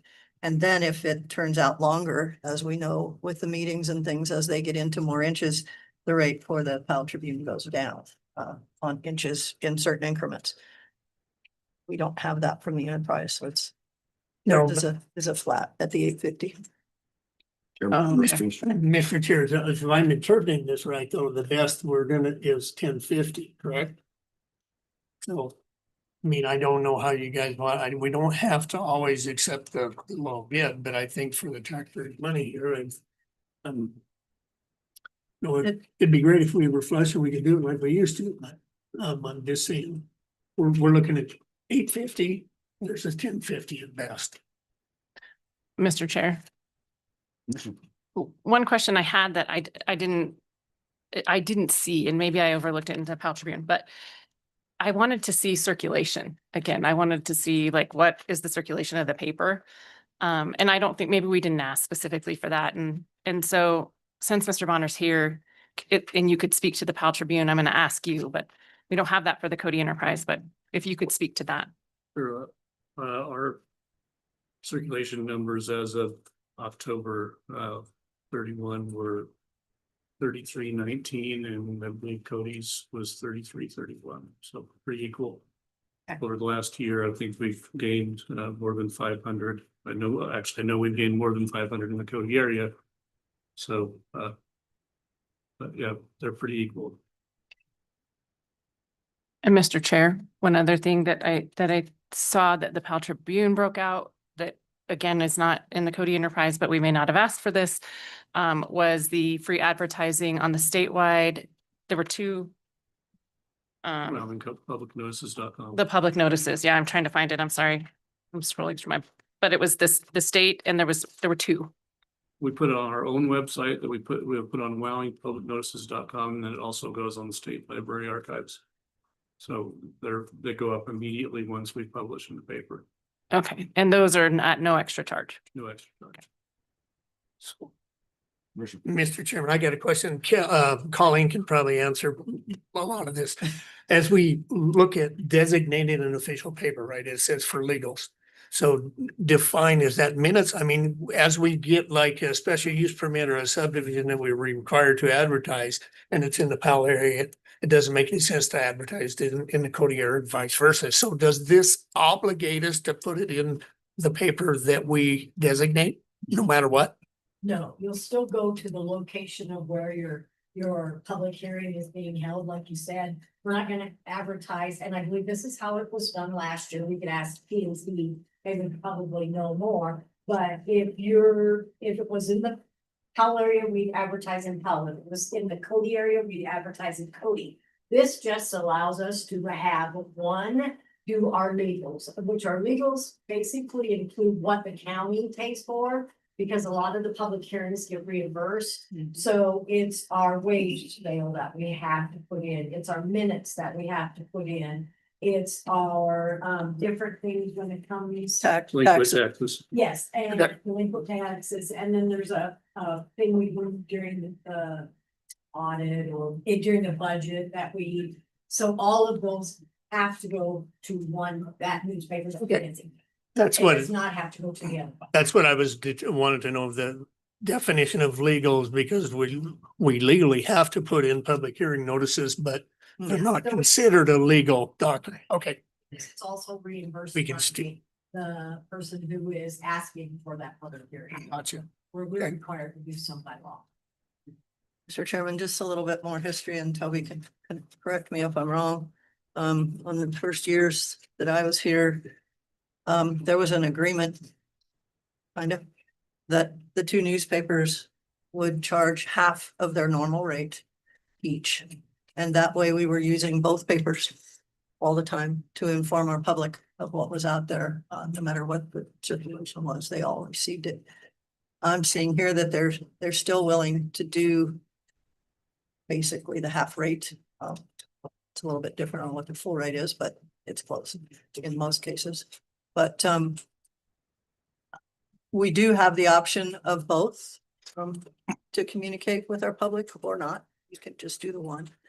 And like I said, I think in the last year, we received pretty good benefit from only getting half of what was originally talked about when we just did one paper.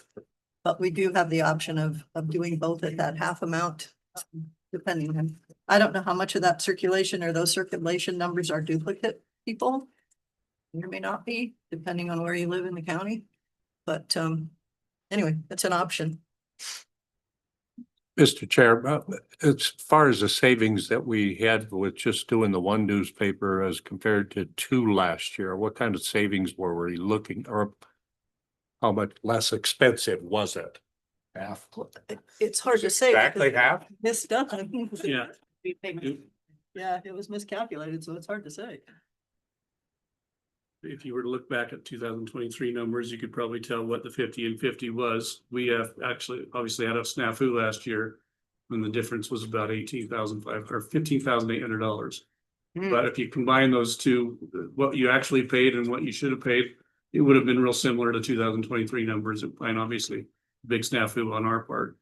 When it comes down to, Mr. Chairman, to choosing a paper of recognition, obviously, if you were to decide to go with one, we would prefer it to be the Powell Tribune, but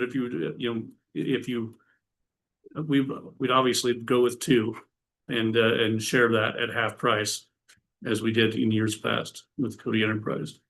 But Mr. Chairman, correct me if I'm wrong, Madam Chairwoman, correct me if I'm wrong, but we went and met Cody Enterprise and we didn't feel in their documentation that they were actually showing us they were only charging us half. It looked to us like they were charging us more, or the cost was coming in more because they were using a larger font. They weren't following what statute said on the size of the font.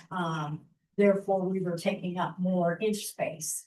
To clarify a little, I want to say we probably reduced by half to 3/4.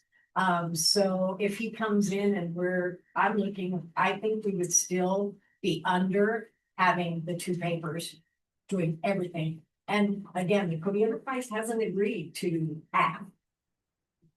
Unless I did in the email. I did not receive that email. So if we chose both, are they both guaranteeing they'll go half the price and follow the rules on font size, etc.? Mr. Chairman, the enterprise actually does I see state that. that they would do the half at the 850, and it does state that it would be the 9-point type, same as the statute and the same as the Powell Tribune stated on what's required for these legals. I think it's just something that, as you and I found, we have to monitor. Yeah. But Mr. Chair. Commissioner Overfield, last year when we had this discussion, there was a reason. There was a reason why there was why we went to one. And I think it was cost. I think there was a cost reason. Is that what, I mean? I can't remember exactly what it was. I'm sure I have it in notes, but. Then I'd have to look back. I'm sorry, Mr. Chairman, I'd have to look back, but I want to believe that we have reduced our costs in half to 3/4 of what we used to pay.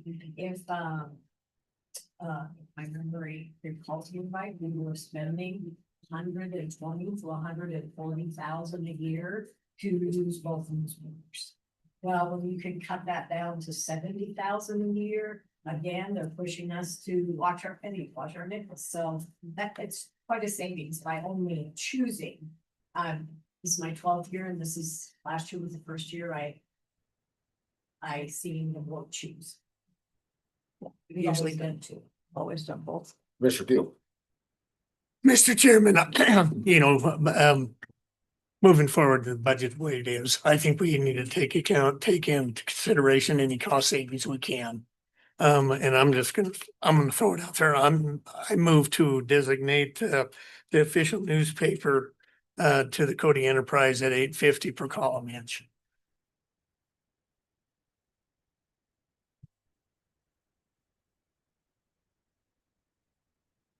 Motions have been on the floor.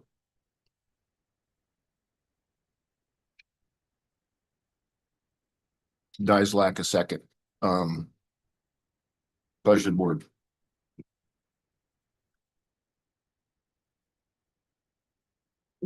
Mr. Chairman, in the interest of more information to our public and watching the costs and the font sizes a little bit more, I would move that we attempt again to use both newspapers and closely monitor how that works.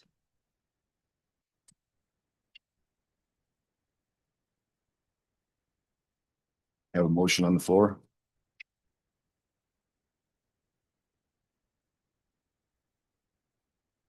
Dies lack a second. Pleasure of the board. Mr. Chair, it's for, the discussion about open government and all that and looking at circulation. I'm guessing that more people look at Powell Tribune as far as getting the information out. I know it hasn't always been that way. But it seems that their circulation continues to increase even in Cody. So we're looking at a Cadillac to a Volkswagen over here. I don't know if it's the right analogy, but there's more value in the Powell Tribune as far as their circulation is concerned. And the value is more people read the classifieds, so more people able to read those. But, and looking at the amount of, the discount that we get, I would like to get more of a value from the Powell Tribune as far as us paying, if possible. I know we always go with the bids that are acquired. But if Toby can go back and look at the 200 or more ads that we do and maybe come up with a better value, or maybe if the Cody Enterprise can come back with a more a value of why they have $8.50, and if they're going to stick with that. And that was one of the issues that we had last time. They didn't stick with that, and it was a concern for me. So I don't know how long we can put this off, but I would like to see more. Well, the only thing I would say there, Commissioner Mangold, is once you put it out to bid and it gets out there, things change. Yeah. You revisit it. And I don't think that's fair when people put in a bid that we open it back out and say, here's what they are. Can you do better? It's not good practice for me. Commissioner? Mr. Chair, I appreciate what Commissioner Mangold's saying, but I just want to remind the board that the Powell Tribune gave us 50% off. I mean, he stated it was like $15,000 less than because of a snafu. I think that the added benefit of the free advertising when it goes up on their online page, as well as the state, I think I myself look at it online quite often. So I think that's a benefit. I think that the fact that they've picked up 500 additional subscribers in Cody, their circulation is comparable to Cody Enterprise. So it's, for me, I think the Powell Tribune has been consistent. I appreciate that their reporter shows up to our meetings. I appreciate that Mr. Bonner has come to present the bid in person. Those things matter to me. And so I guess with that, I would make a motion that we make the Powell Tribune, designate the Powell Tribune the official newspaper pursuant to the statute. Second. Been moved and seconded. Any more discussion? All those in favor say aye. Aye. Aye. Motion carried. Thank you all. And Mr. Bonner, I just want to tell you, we do appreciate your reporter being here all the time. Thank you. I mean, Yeah. it's great to have a paper that's here. You know, we used to have both papers all the time. And it just doesn't happen anymore. Well, it's important to us. And we'd like to keep Zach his chair over there in the corner. We talked about that chair this weekend. He loves that old chair. So, You know who that used to belong to? yeah, I heard the story. Yes. I appreciate everybody. Thank you very much. And we'll continue to do our best to get the word out for all of Park County. Thank you. Thank you very much. I don't know if we can accept this grant. Moving forward, we have Angie Decker and Kim Dillman with the Wild Sage MS 93 final plat and subdivision improvement group agreement.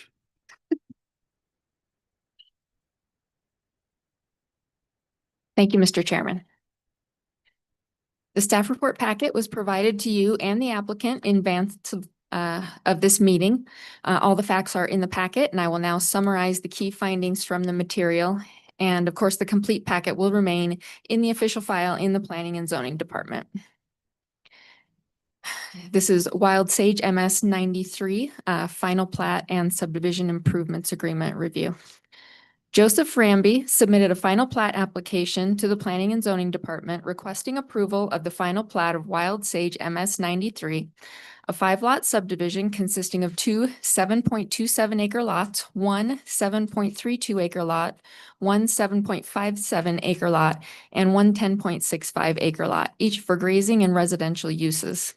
The applicant is also requesting approval of the subdivision improvements agreement. The county's attorney's office approved the SIA as to form on January 13th, 2026. The applicable regulations for this project are the Park County, Wyoming 2015 Development Standards and Regulations. Ownership is affirmed by warranty deed to Treg McCoy, Lourdes McCoy, Joseph Ramby, and Covette Ramby. This subdivision is classified as a minor subdivision. The property is in the GRP or General Rural Powell zoning district. Lot sizes as proposed are consistent with that zoning district. The proposed subdivision is located approximately 2 miles northeast of the City of Powell Lagoon property, southeast of the intersection of Lane 5 and Road 6. Neighboring land to the north is exempt Bureau of Reclamation land, and remaining adjacent lands are residential or residential vacant. No new agency responses have been received since the board's sketch plan review of this project. No public comments have been received. You, the board, did review and approve the sketch plan on September 16th, 2025. The applicants have provided sufficient easements and identified them on the final plat. The applicants have provided a draft disclosure statement addressing shared maintenance and approved long-term noxious weed management plan and consent from all adjacent landowners that a perimeter fence is not necessary, all to the Planning and Zoning Department. The applicant has not yet provided an executed water service agreement with Northwest Rural Water District. The applicant has placed the appropriate notes and conditions on the final plat with regard to permitting requirements for wells with the State Engineer's Office and the Wyoming Right to Farm and Ranch Act. The Plat Review Committee reviewed the initial submission of the final plat, and minor changes and corrections were identified, and a revised final plat was submitted. The applicable final plat specifications have been met according to appendices 3, 5, and 7 of the regulations. And the applicant has submitted supporting documents as specified in Appendix 4 of the Park County regulations. Should the board choose to approve the final plat and the subdivision improvements agreement, staff has some recommended conditions that I'll read into the record for you. Condition number 1, prior to recording the subdivision improvements agreement and commencing construction of improvements, the applicant shall provide evidence of an executed water service agreement with Northwest Rural Water District to the Planning and Zoning Department. Condition 2, the applicant shall record the approved subdivision improvements agreement in the office of the clerk and recorder prior to initiating the required improvements. Condition 3, the applicants shall complete the terms of the subdivision improvements agreement timely and provide evidence of completion of all improvements to the Planning and Zoning Department. Condition 4, after terms of the subdivision improvements agreement have been met and the applicant has been notified of such by the Planning and Zoning Director, the applicant shall provide the final Mylar plat to the Planning and Zoning Department to be reviewed and signed by the Chairman of the Board of County Commissioners. Condition 5, once conditions 1 through 4 have been met, the applicant, in the presence of a member of the Planning and Zoning Department staff, shall record the final plat and all required final plat submissions in the office of the county clerk and recorder. Condition 6, the approval of this final plat shall expire after 18 months unless the final plat is signed by the chairman of the board and recorded by the clerk and recorder. Upon written request in advance of the date of expiration and for good cause shown, the board may grant one extension for a period not to exceed 6 months. And condition 7, the applicant shall otherwise comply with the standards in the Park County Development Regulations and the minimum subdivision requirements as set forth in Wyoming Statute 18-5-306. We stand by for questions, Mr. Chairman. Any questions for staff? Have one. So I have this note written to myself from going through this last night. I have the draft disclosure statement. Because I think somewhere up in the packet, it said that a final disclosure statement was required. I should have written down the page numbers, but when do you expect it to not be draft and to be final? That will be when all of the final documents come to us with the Mylar to take to the clerk's office to record. Okay.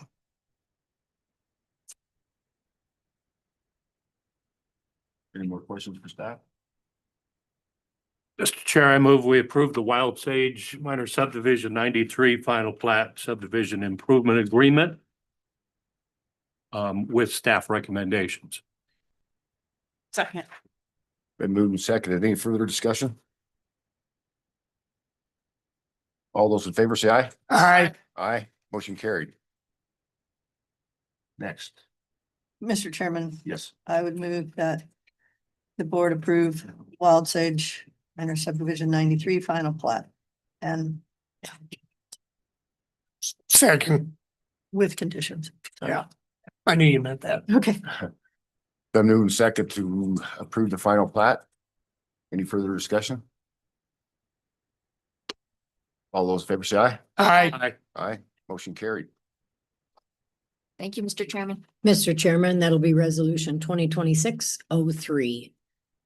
They both Thank have you, the same Colleen. one. They both have the same. Yeah, it's only one. Oh, okay. Thank you for your time. Reading about this simply.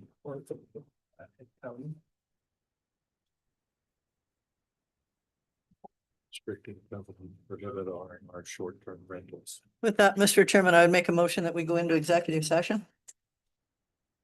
Second. Been moved and seconded to go into executive session pursuant to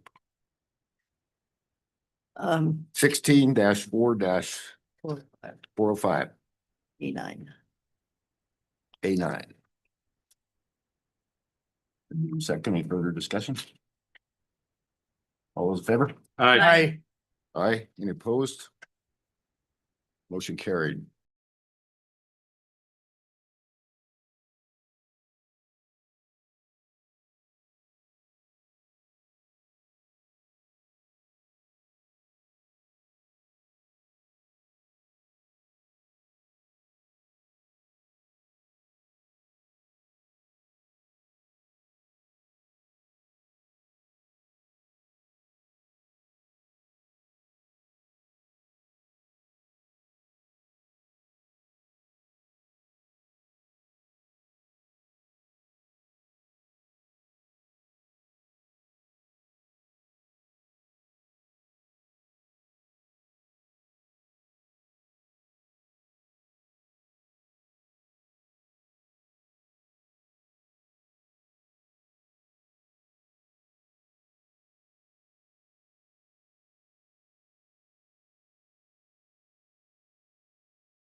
There you go.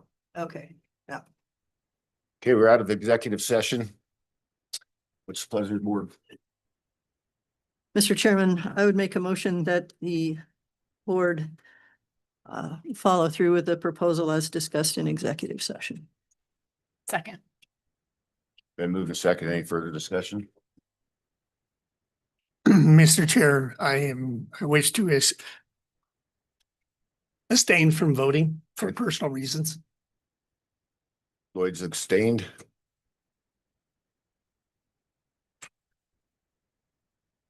Pleasure of the board. All those in favor? Call for the vote. Aye. Aye. Aye. Motion carried.